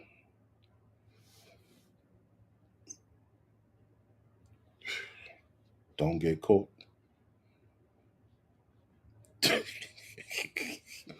Don't get caught. You really you motherfuckers don't know how serious like when I went in,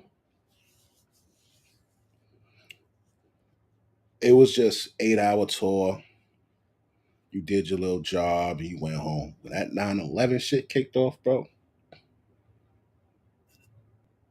my tour went from 8 hours. I was working 5 p.m. I had to be at my squadron at 5 p.m.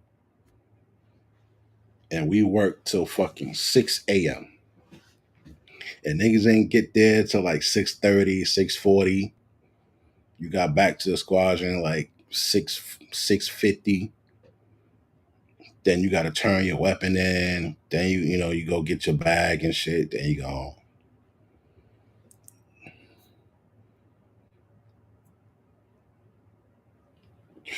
Yeah, but this shit here, what's this shit here? Yeah, per week. Yeah. So that's what I'm saying. Niggas can't be in there spending their little money on these broads, man. Can't be in there spending your little money on these broads. You're gonna get $2,000 a motherfucking week, nigga. I mean a month. What is that? 2108 times 12. 20. What is that? $25,000, man.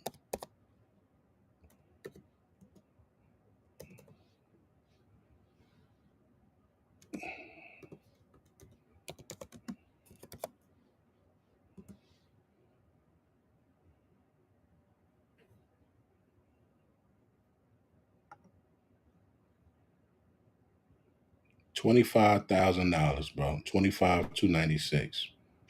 These niggas' life is on the line for $25,000. Life is on the line for $25,000, bro.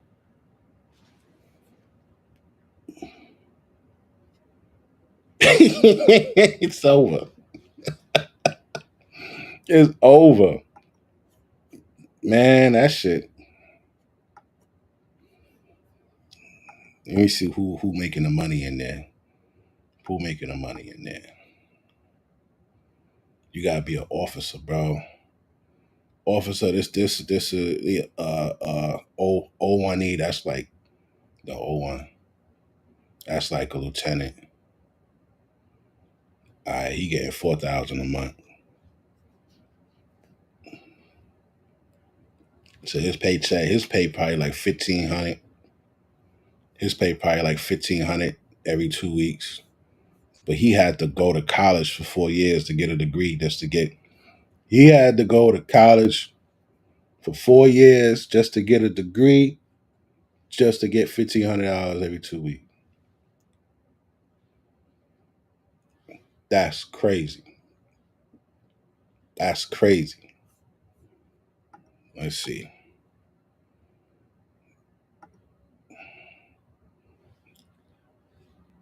That's where you want to be. 06.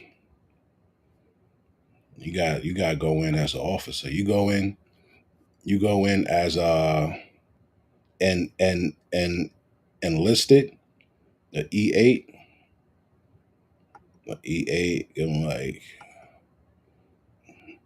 damn, enlisted, the E8. Nigga, that shit is fucking damn, bro. Niggas ain't making no money in there. Not even making no money in there, bro.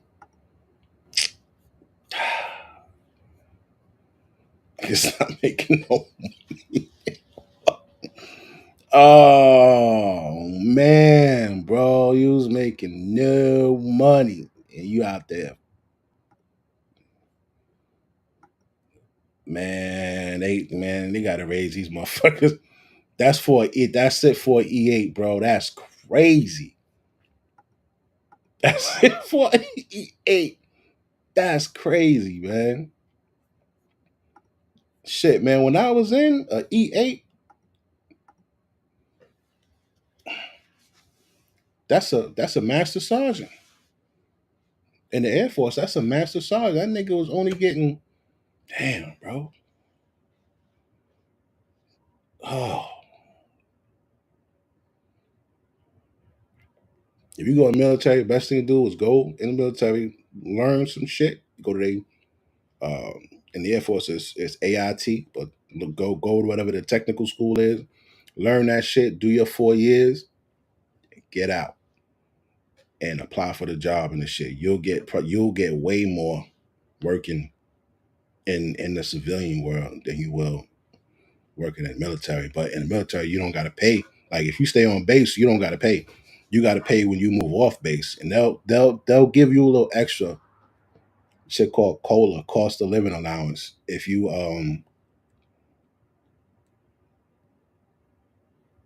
go off base. But you got to be real careful with your money, bro. You can't use the army. Don't use the army. Don't let the army use you. Yeah. Listen, one thing I learned when you go in, right? I had a homegirl I used to work with, and I found out that she went in. I said, "Yo, listen to me carefully, right? When you in basic training, go through your basic training. Make sure you go to the doctor for everything. Just go to the doctor for everything, bro. Because when you get out, you can apply. I didn't find out about military benefits until 20 something years later. They ain't tell us about military benefits. If you're a disabled vet, you got 100%, getting like $4,300 for the rest of your life. So I said, when you go in, make sure you go in. Anything that happens with you, you keep your own medical records and your own doctors, and you got to apply for that shit when you get out. They're not going to tell you that. I ain't find out about that shit until one of my homeboys. He's like, "Yo, man, you receiving your benefits?" I said, "What benefits?" I said, "VA benefits." I said, "Nah." It was like, "Yo, you gotta get your medical records and send your shit down. Anything that's wrong with you, they're gonna pay you for that." I said, "Word?" I'm like, "How much?" He said, "Nigga, I'm at 100%. I get 4,300."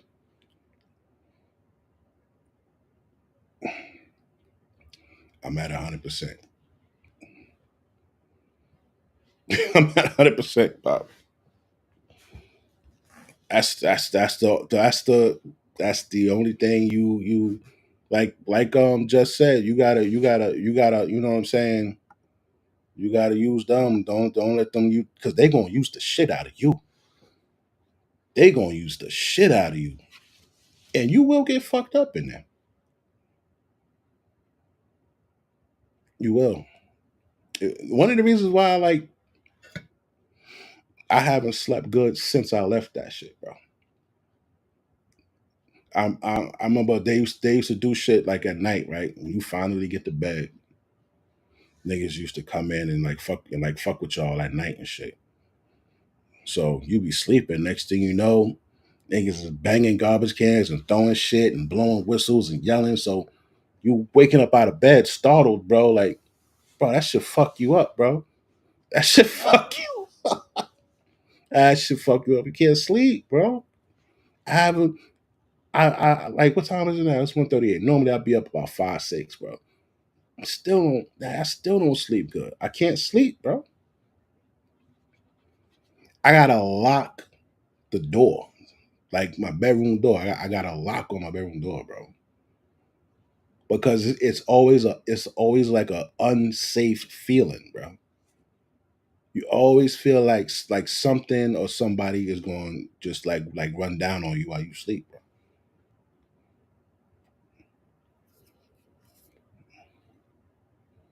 I was working on a flight line, um, where they got like the C5s or there might be some jets and shit. You breathing in all that fucking JP3, all that jet fuel. That shit poison, my nigga. Yo, bro, nah, bro. That shit's gonna fuck you up. That's really the only thing. You know what I'm saying? Now I guess now they change shit. And before when I went in, it wasn't even. It was stressful, but it was worse for the motherfuckers like 10 years like before me. Nigga. They used to them niggas used to fight you, bro. They used to fight you. Imagine you in there, you a civilian, you don't like you just learning this shit, and niggas is telling you something, right? And you look at them. You ever seen that shit Full Metal Jacket? When he popped on that nigga on the, that nigga put the rifle on the wrong shoulder. That nigga walked up to him and said, "Yo, you don't know your left from your right?" he's like, "Bow." He's like, "What side was that?" He was like, "Left side, sir." He's like, "Bow." "What side was that?" "Right side, sir." It's all right. I remember there was a dude. He got kicked out because he kicked them. He knew like some martial arts shit. He kicked one of the motherfuckers in their face, bro. And they wasn't even putting hands on you when I went in. But them niggas,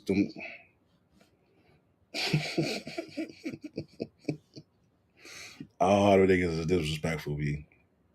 That's why like I don't like a lot of loud noise, bro. I get aggressive. I don't like loud noises. I don't like bangs. I don't like people yelling. I don't like it's shit is crazy, bro.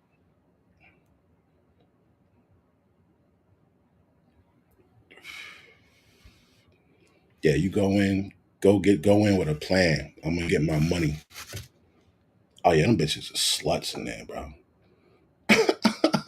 They hoes in there. Niggas be trying to get married and that shit. That's the worst thing you could do. They be trying to get married because when you get married, say like you had to be a certain rank to move off base unless you got married. So niggas really wanted to live the adult life, so they would get up with a chick and marry, and then you could get a house.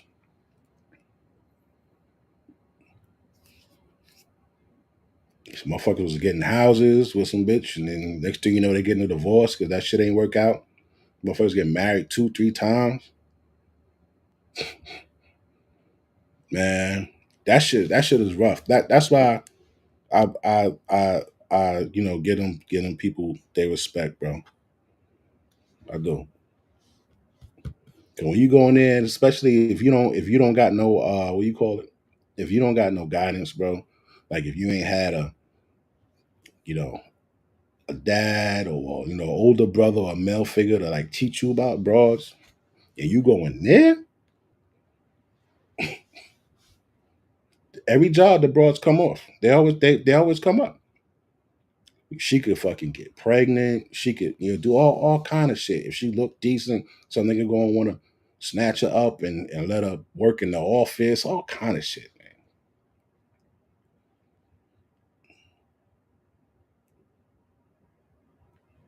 Them bitches, yo, they go in there. I knew some chicks, them bitches, they love to work in personnel. I just be like, this is this bitch job. Damn, this bitch she got a straight 9 to 5, off on the weekends, holidays off. They got what you call down days, just for no reason. They ain't no work, so or the office is closed. I'm like, man, bitches is living a life, bro. No niggas working in there. Wish I knew about personnel when I went that motherfucker. Niggas made me a motherfucking a security forces in the army. Is an MP. I was fucking that shit was oh my god. 200 and like 240 or some shit like that, bro. You get a car,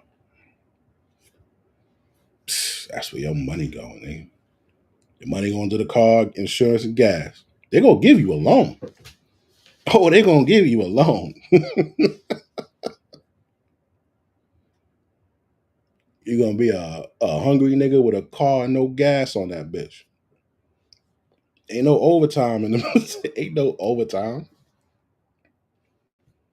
Ain't no overtime. But one thing I didn't like, man, I'll never forget, they call this shit an A bag. And you put like your helmet, your fucking flak vest, and all kind of shit, because you was on a line. Your squad, if your squad is up for deployment, or one day niggas gotta go somewhere, they give you a list. They say, yo, everybody gotta call a person underneath them on the list, and y'all better report on the time that's on that paper. If you call that nigga and he don't answer the phone, you gotta go over to his dorm and knock on his door. Word. Get your money, get your money and get out. Yeah, they look great, man, but they screwing everybody. And and you out there in the field, if the mission ain't looking right, the niggas will leave you out there. I heard stories of motherfuckers getting left out there. I seen movies of niggas getting left out there.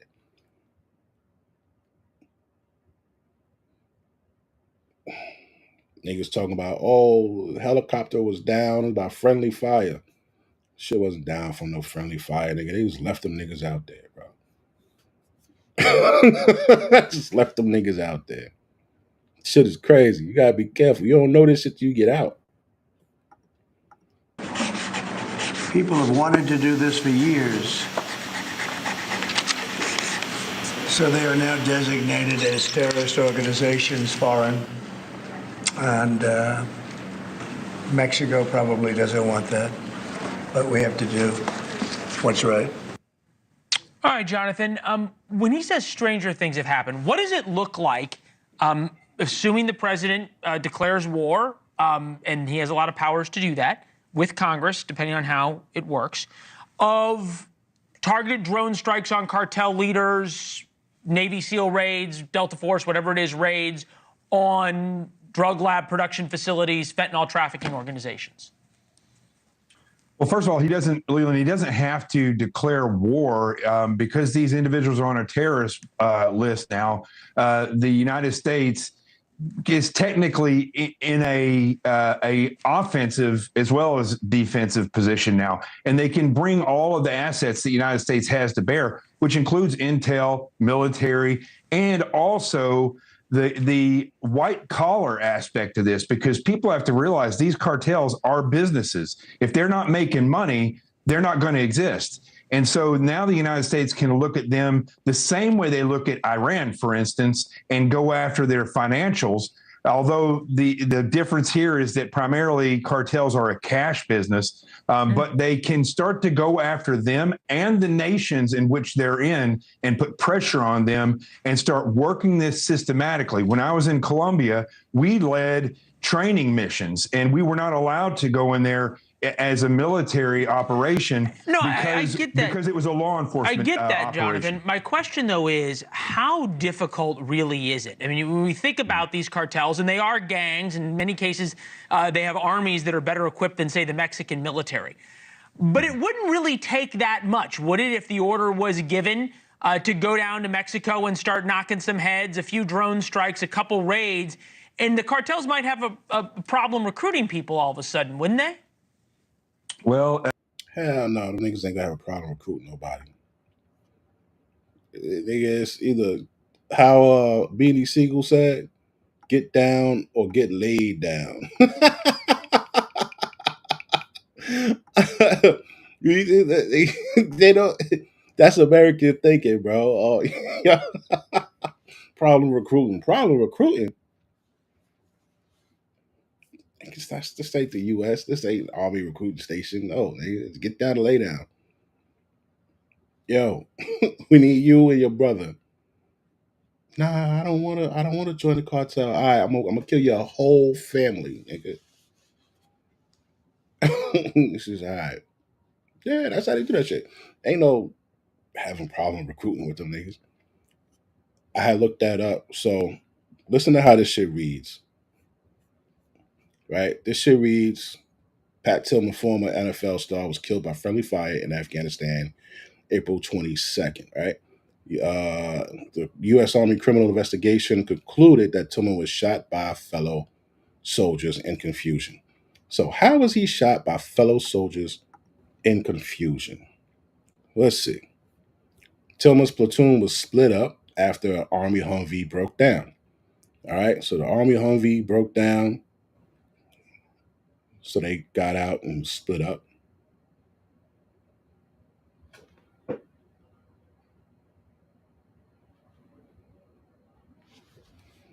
That don't sound right, right? We in a platoon, right? I'm thinking convoy, right? So the platoon was split up after the Army Humvee broke down. Why'd they split up? Okay. One part of the platoon, Serial 1, passed through the canyon without incident. So now we're talking about a convoy. Okay. One part passed through without an incident. The second Humvee broke down. Okay. The other part of the platoon, Serial 2, was ambushed and engaged in a gun battle with the enemy combatants.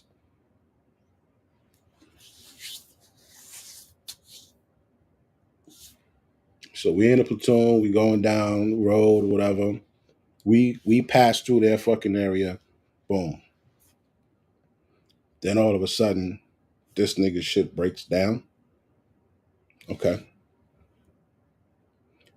Then they were ambushed. So these niggas jump out and they start shooting, right? Okay. They engaged in a gun battle with enemy combatants. Then Serial 1 dismounted the vehicles to provide overwatch for Serial 2. As Serial 2 exited the gorge, the lead vehicle opened fire on Tillman's position.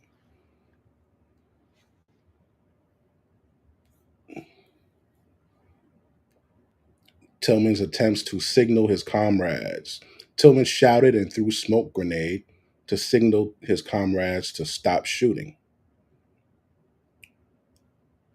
The military response. The military did not disclose to Tillman's family or the public that his death was due to friendly fire.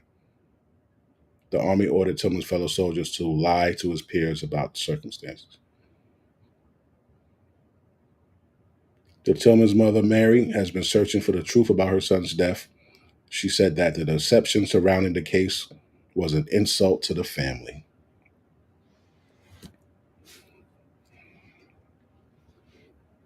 That shit sound crazy as a motherfucker, bro.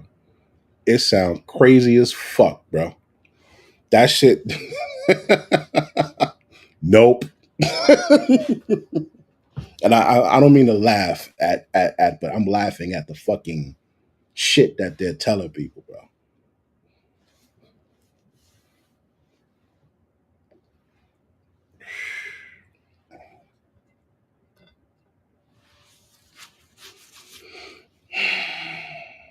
Shit's crazy. Yeah, nah, fuck that. $1,000 a fucking every 2 weeks for that, bro. Come on, man. Nah. It could be, but see, the cartels are involved in the intimidation process of a lot of these states, the neighborhoods, the people that work down there. So when you look at the people who work for the cartel, there's a difference between those individuals, the soldiers for the cartel, and the leaders, the actual business leaders of the cartel. So they're going to define all these things. If they just went down there and tried to start knocking heads, you're going to get into a quagmire because you just push them into the shadows. And so we have to look at this systematically, which I believe Trump will do. And as far as the border goes and the immigrants, you can see that the border, every drug case that I was ever a part of in the FBI went back either to the Canadian border or to the southern border, but they always involved cartels or drug organization, criminal enterprises outside of the Jonathan, United excuse States. me for interrupting you. President Trump just talked about this a few minutes ago. Take a listen. Canada very. Yo, check this out. Check this out, bro. No proof of, like you said, no proof of combatants, right? Look at this. Pat Tillman's body was not found after he was killed the next in 2004. He was cremated and his ashes were scattered at sea. His body was not found. So,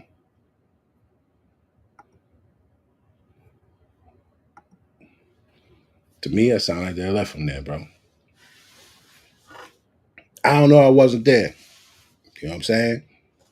But when we read that first part, that whole shit just sound crazy. And his body wasn't found. They didn't go back to get it, man. All that shit was going on back there. They said, oh, yo, niggas getting jacked back there. They probably got out and tried to, you know what I'm saying? They probably tried to or whatever.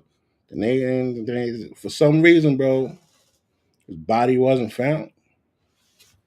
They left him there.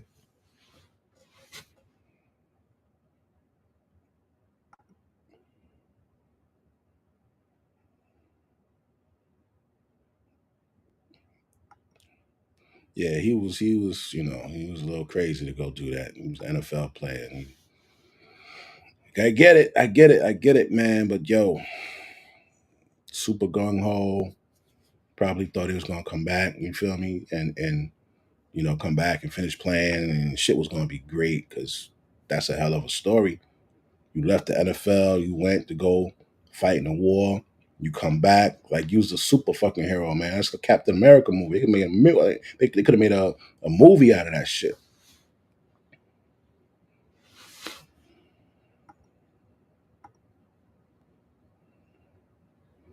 Yeah.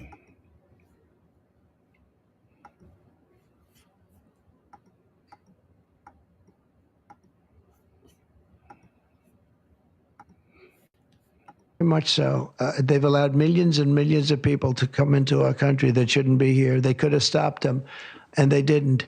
And they've killed 300,000 people last year. My opinion, have been destroyed by drugs, by fentanyl. The fentanyl coming through Canada is massive. The fentanyl coming through Mexico is. Now, POTUS blames open borders for 300,000 deaths. We also got to look like one thing I would like the society to do is hold people who do this shit to themselves accountable too, bro. You know what I'm saying? Like, bro, you know fucking with this shit is gonna kill you. Right? Bro. Sometimes, you know, I mean, it's like a motherfucker will do something and then other people gotta pay for it.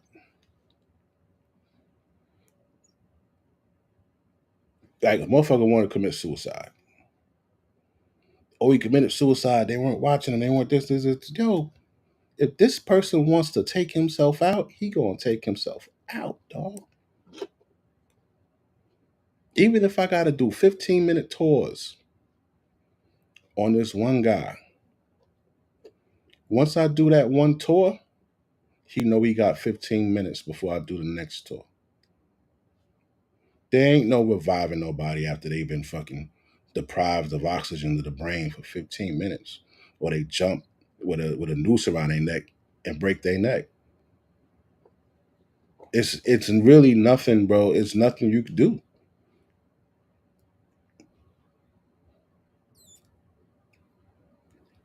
One of my homeboys, there was a case, Rikers Island case. It was a guy in the house, and I think he was, for some reason, the niggas in the house wanted to get at him, right? So he told my homeboy, he said, "Yo, you got to get me out of here. I ain't trying to stay in here. You know what I'm saying? I can't stay here." So my homeboy like, "All right, yo, I'm gonna call the captain. I'm gonna let him know." He says, "Nah, man, just walk me between the A and B, walk me to the front." He's like, "Yo, like I can't do that. I gotta let her know first or whatever." He said, "You got 10 minutes, or I'ma hang myself." So he like, "Yo, like relax, chill, bro." This nigga put a noose around his neck and tied that shit to the light fixture or whatever. He like, I, hold on. Let me go call her right now. I'm gonna go call her right now, right? So he went, he called her, he said, "Yo, you gotta come down, man. This nigga talking about you gonna hang it up, you got a noose and all that." Right? He said, he asked her, he said, "Yo, you want me to go in there and put him between the gate? You want me to take him out of his cell, walk him down, and put him between the gate so you could get him?" She like, "No, leave him there. I'm on my way. I'm on my way." He called again. And then he went back down to the cell. And the dude said, "Yo, I'm gonna count to 10, then I'm jumping." So that by now it's other inmates that come down and they looking in the fucking cell. So he said the nigga counted to 10, bro, and he jumped.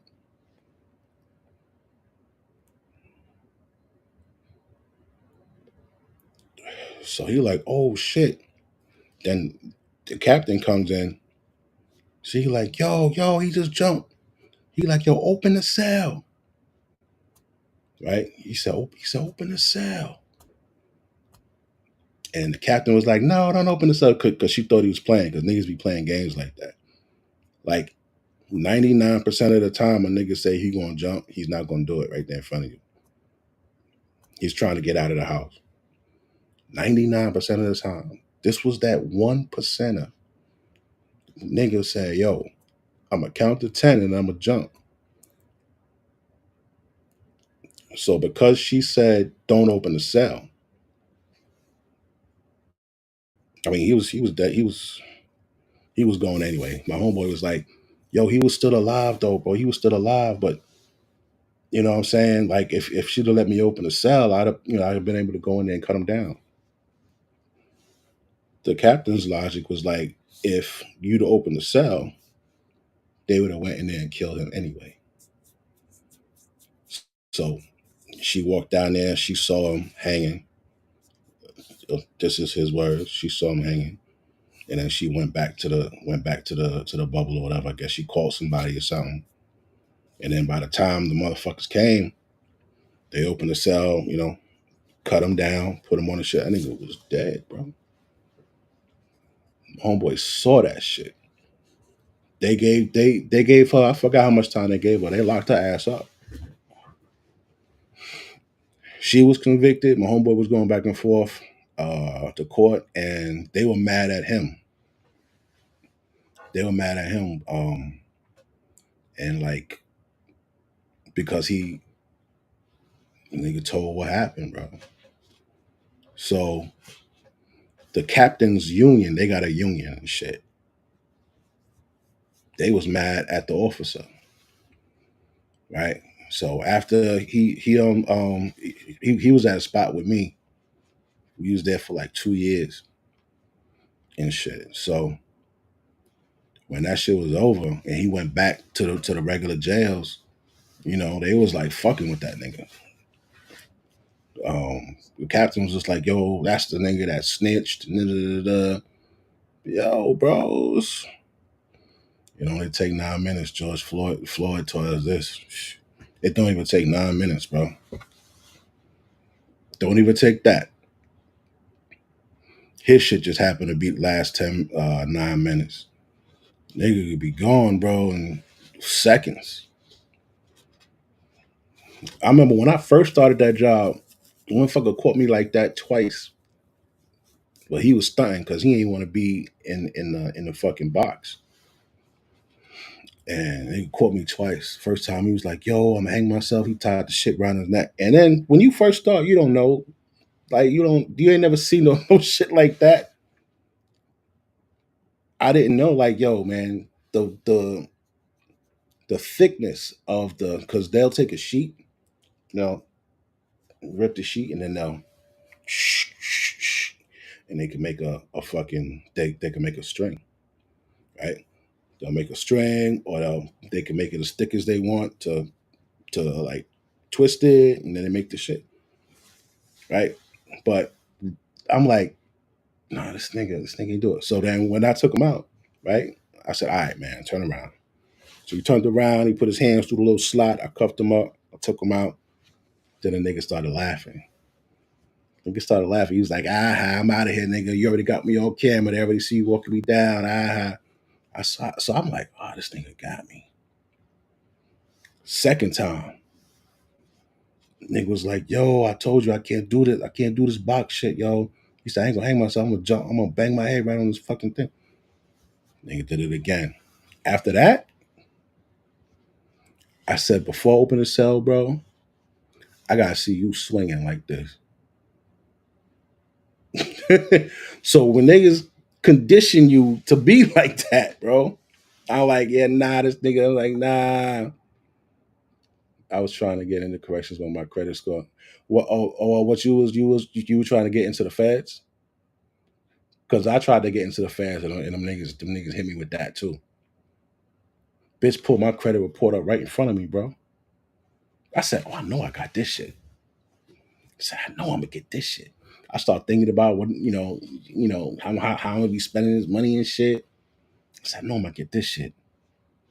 She said, how's your credit? I said, it's just like, I don't really know. You're lying. I said, I don't really know. She said, well, let's see. The bitch turned to the side, started typing on her fucking computer, bro. Next thing you know, her fucking printer started printing out this shit, bro. She looked at it. She was like, so have you, made any arrangements?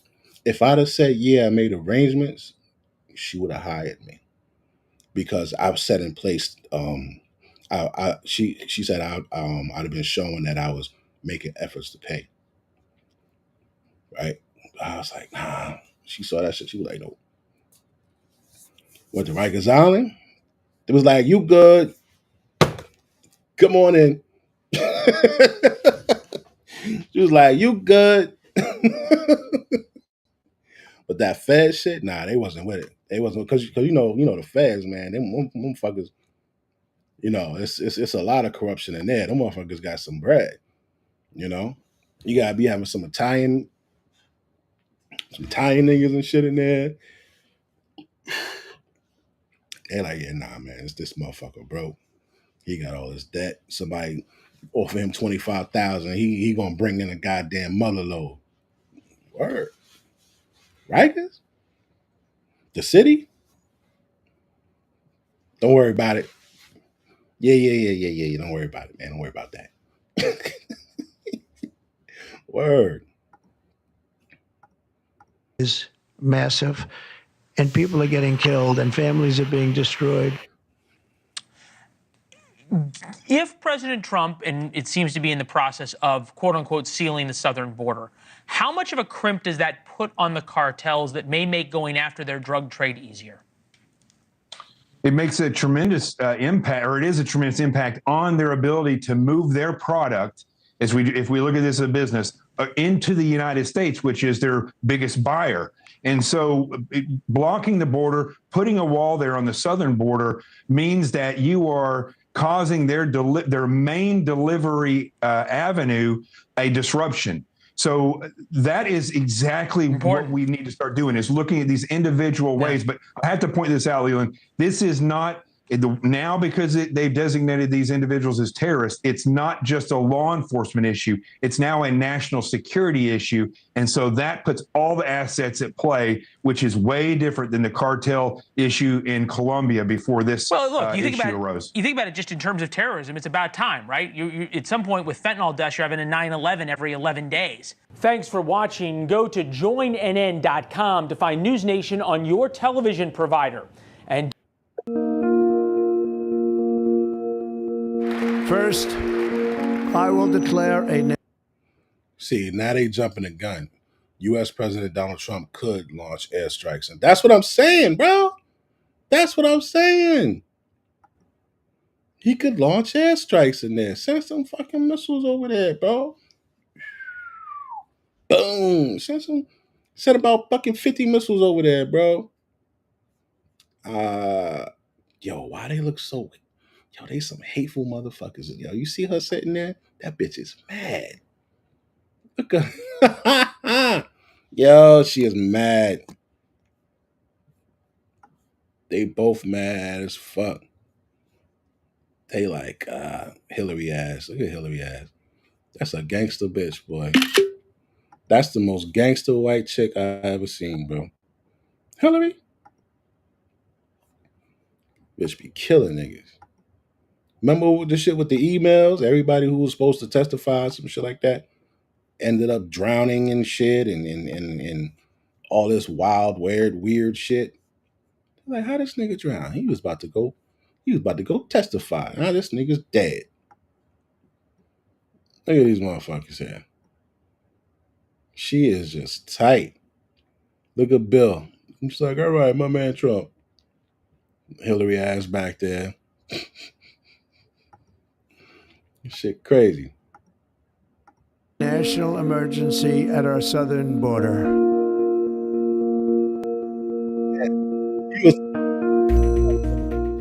Oh, I think there are some things that President Trump wants to do that should not be knocked out of court straight away. And I think that the line he's taken, the very hard line he's taken on immigration, and the very hard line he's taking on drug cartels and treating them essentially as terrorists, I think that has merit to it. My problem is with the context in which these policies are done, because in general, I think what Trump did yesterday is to move away from the idea of international and national rules-based. Yeah, man. Shit about to be on.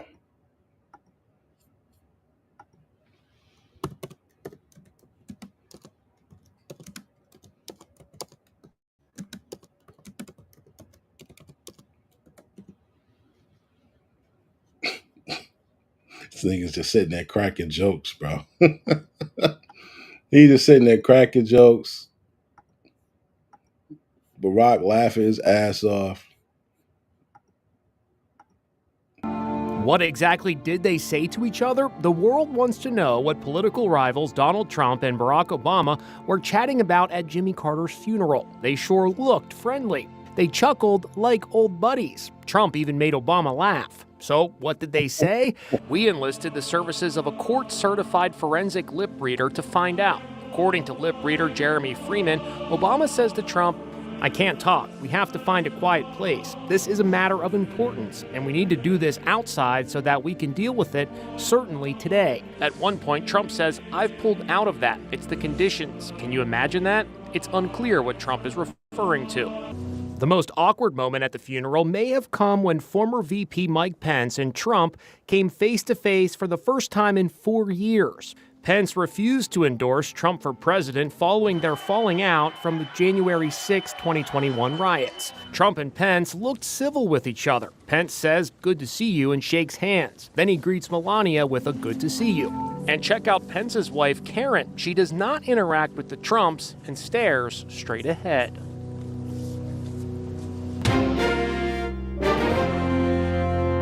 Yo, so they like, yo, why Michelle Obama didn't go to this dude? Yo, you see who they were sitting next to?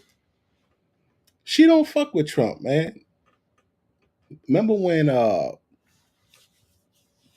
Barack got over there? Remember how they was acting funny towards him and shit? Even during when he was doing the swearing in, they said a wrong word or some shit like that to make him say the wrong thing, and then they was like, well, he may not really be the president because he didn't say this shit right. Like, bro, she remembers all of that shit. She don't like Trump, you know. She don't like his beliefs on women and shit like that. So she like, I ain't going to that nigga shit, you know. Say I go like, yo,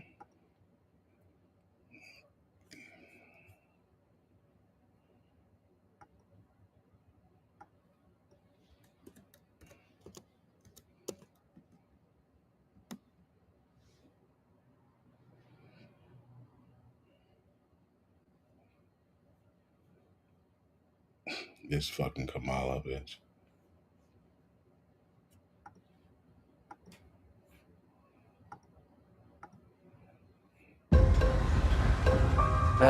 Welcome to America.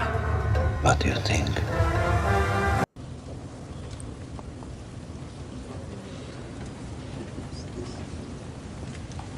Yo, chicks was really like, oh, I hope you niggas die and all that shit, man, cause she ain't win, bro. That shit crazy, bro.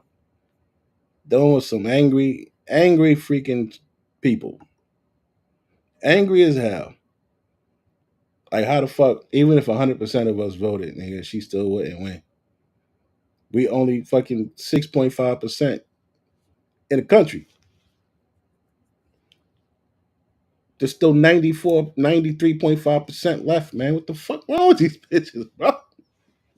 That was wrong with you, man. Fucking most educated ass mad at you don't know the numbers. Come on, man. This shit ain't.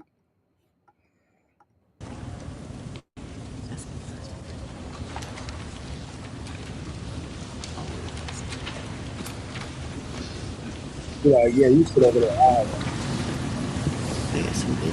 Yeah, she didn't want to sit there. Bitch, we saw that. Yo, you saw that?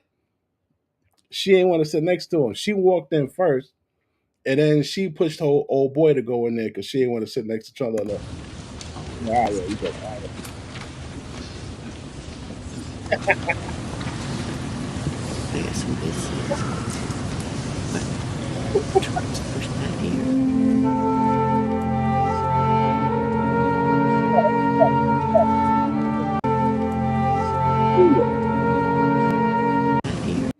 She just hanging on to every fucking ear.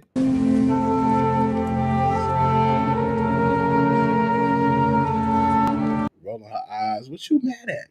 What the fuck you mad at? You spent a fucking $1 billion and was in debt 20 mil. You can't even spend your goddamn campaign money right. Motherfuckers ain't getting paid in 3 weeks and shit. They're like, yeah, we still haven't gotten paid yet. Bitch. She just what like so what if they were saying something about you? What you was gonna do? Mad tension. Mad tension. Look at Melania. Melania, like, you know, I ain't into fighting black women, man. I know they say she's not black, but she looks black and she has an attitude, so she might. I don't want to fight her.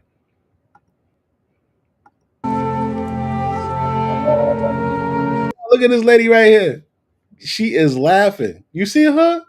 She's laughing at this shit. She peeped it. Hold up. Watch the. Oh, that's Bush. That's Bush and his wife. Watch this.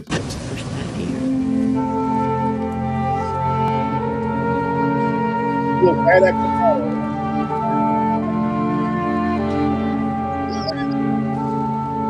cameraman zoom right in on their ass too.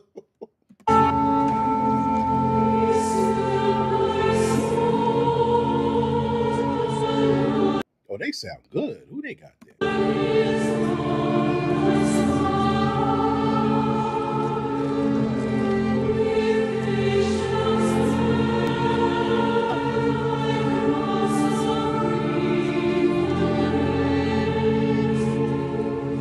Man, Michelle, you should have brung your strong face ass in that motherfucker, man.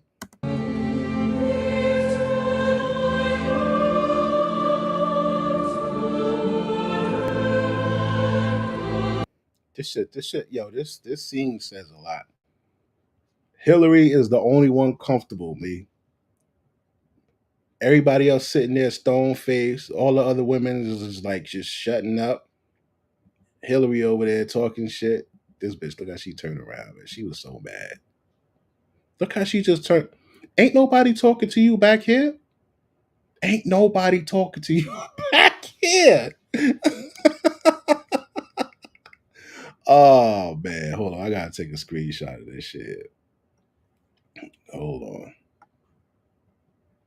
Ain't nobody talking to you back here, miss. Why you looking back here? He should say, he should say, hey Kamala. He should say, hey Kamala, how you doing? That bitch just fucking is like, yeah. Yeah, that's the mad face when they can't do nothing. They just mad as hell. This dude had 2 attempts on his life. Nigga got shot. Are you mad at this nigga, man? Look at her. Tight.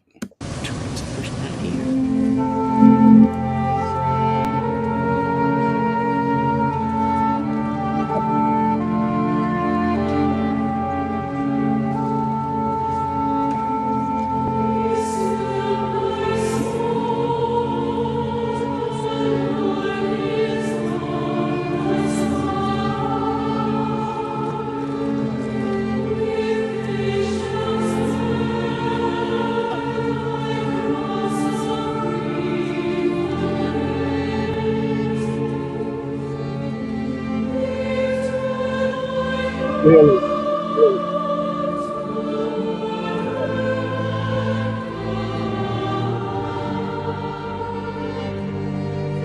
Yeah, that's a gangster bitch, B. That is a. Hold on, man. Hold on.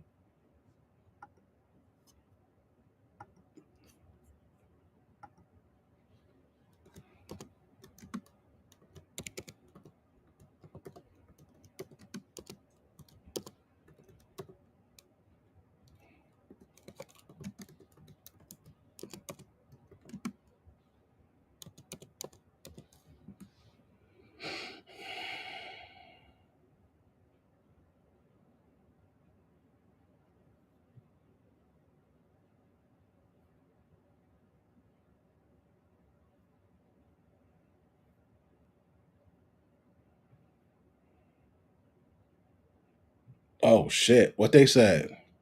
Chair would now recognize the gentleman from Ohio, Mr. Jordan. Thank you, Mr. Chairman. You just gave a long answer, Madam Secretary, to Ms. Sanchez about what you heard that night, what you're doing, but nowhere in there did you mention a video. You didn't mention a video because there was never a video-inspired protest in Benghazi. There was in Cairo, but not in Benghazi. Victoria Nuland, your spokesperson at the State Department, hours after the attack said this: Benghazi has been attacked by militants. In Cairo, police have removed demonstrators. Benghazi, you got weapons and explosions. Cairo, you got spray paint and rocks. 1 hour before the attack in Benghazi, Chris Stevens walks the diplomat to the front gate. The ambassador didn't report a demonstration. He didn't report it because it never happened. An eyewitness in the command center that night on the ground said no protest, no demonstration. 2 intelligence reports that day. No protest, no demonstration. The attack starts at 3:42 Eastern Time, ends at approximately 11:40 p.m. that night. At 4:06, an ops alert goes out across the State Department. It says this: mission under attack, armed men, shots fired, explosions heard. No mention of a video, no mention of a protest, no mention of a demonstration. But the best evidence is Greg Hicks, the #2 guy in Libya, the guy who worked side by side with Ambassador Stevens. He was asked if there had been a protest, would the ambassador have reported it? Mr. Hicks' response, absolutely. For there to have been a demonstration on Chris Stevens' front door and him not to have reported it is unbelievable, Mr. Hicks said. He said, secondly, yo, look at this shit. Damn it. Wrong shit. Hold on.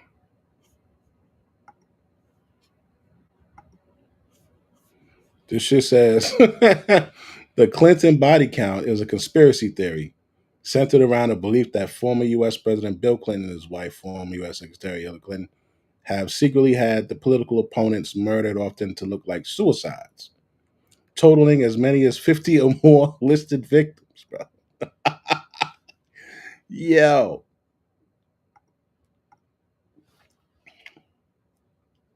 Are they dead, though? They're dead. Listen, man. How I go?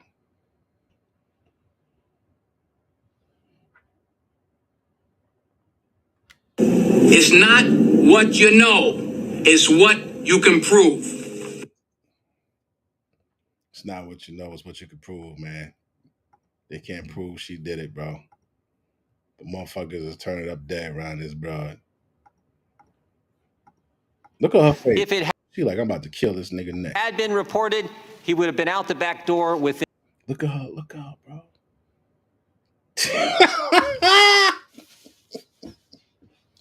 She like, I'm about to have this nigga hit next, man. He keep fucking with me.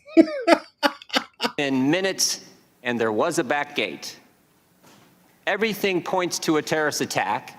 We just heard from Mr. Pompeo about the long history of terrorist incidents, terrorist violence in the country.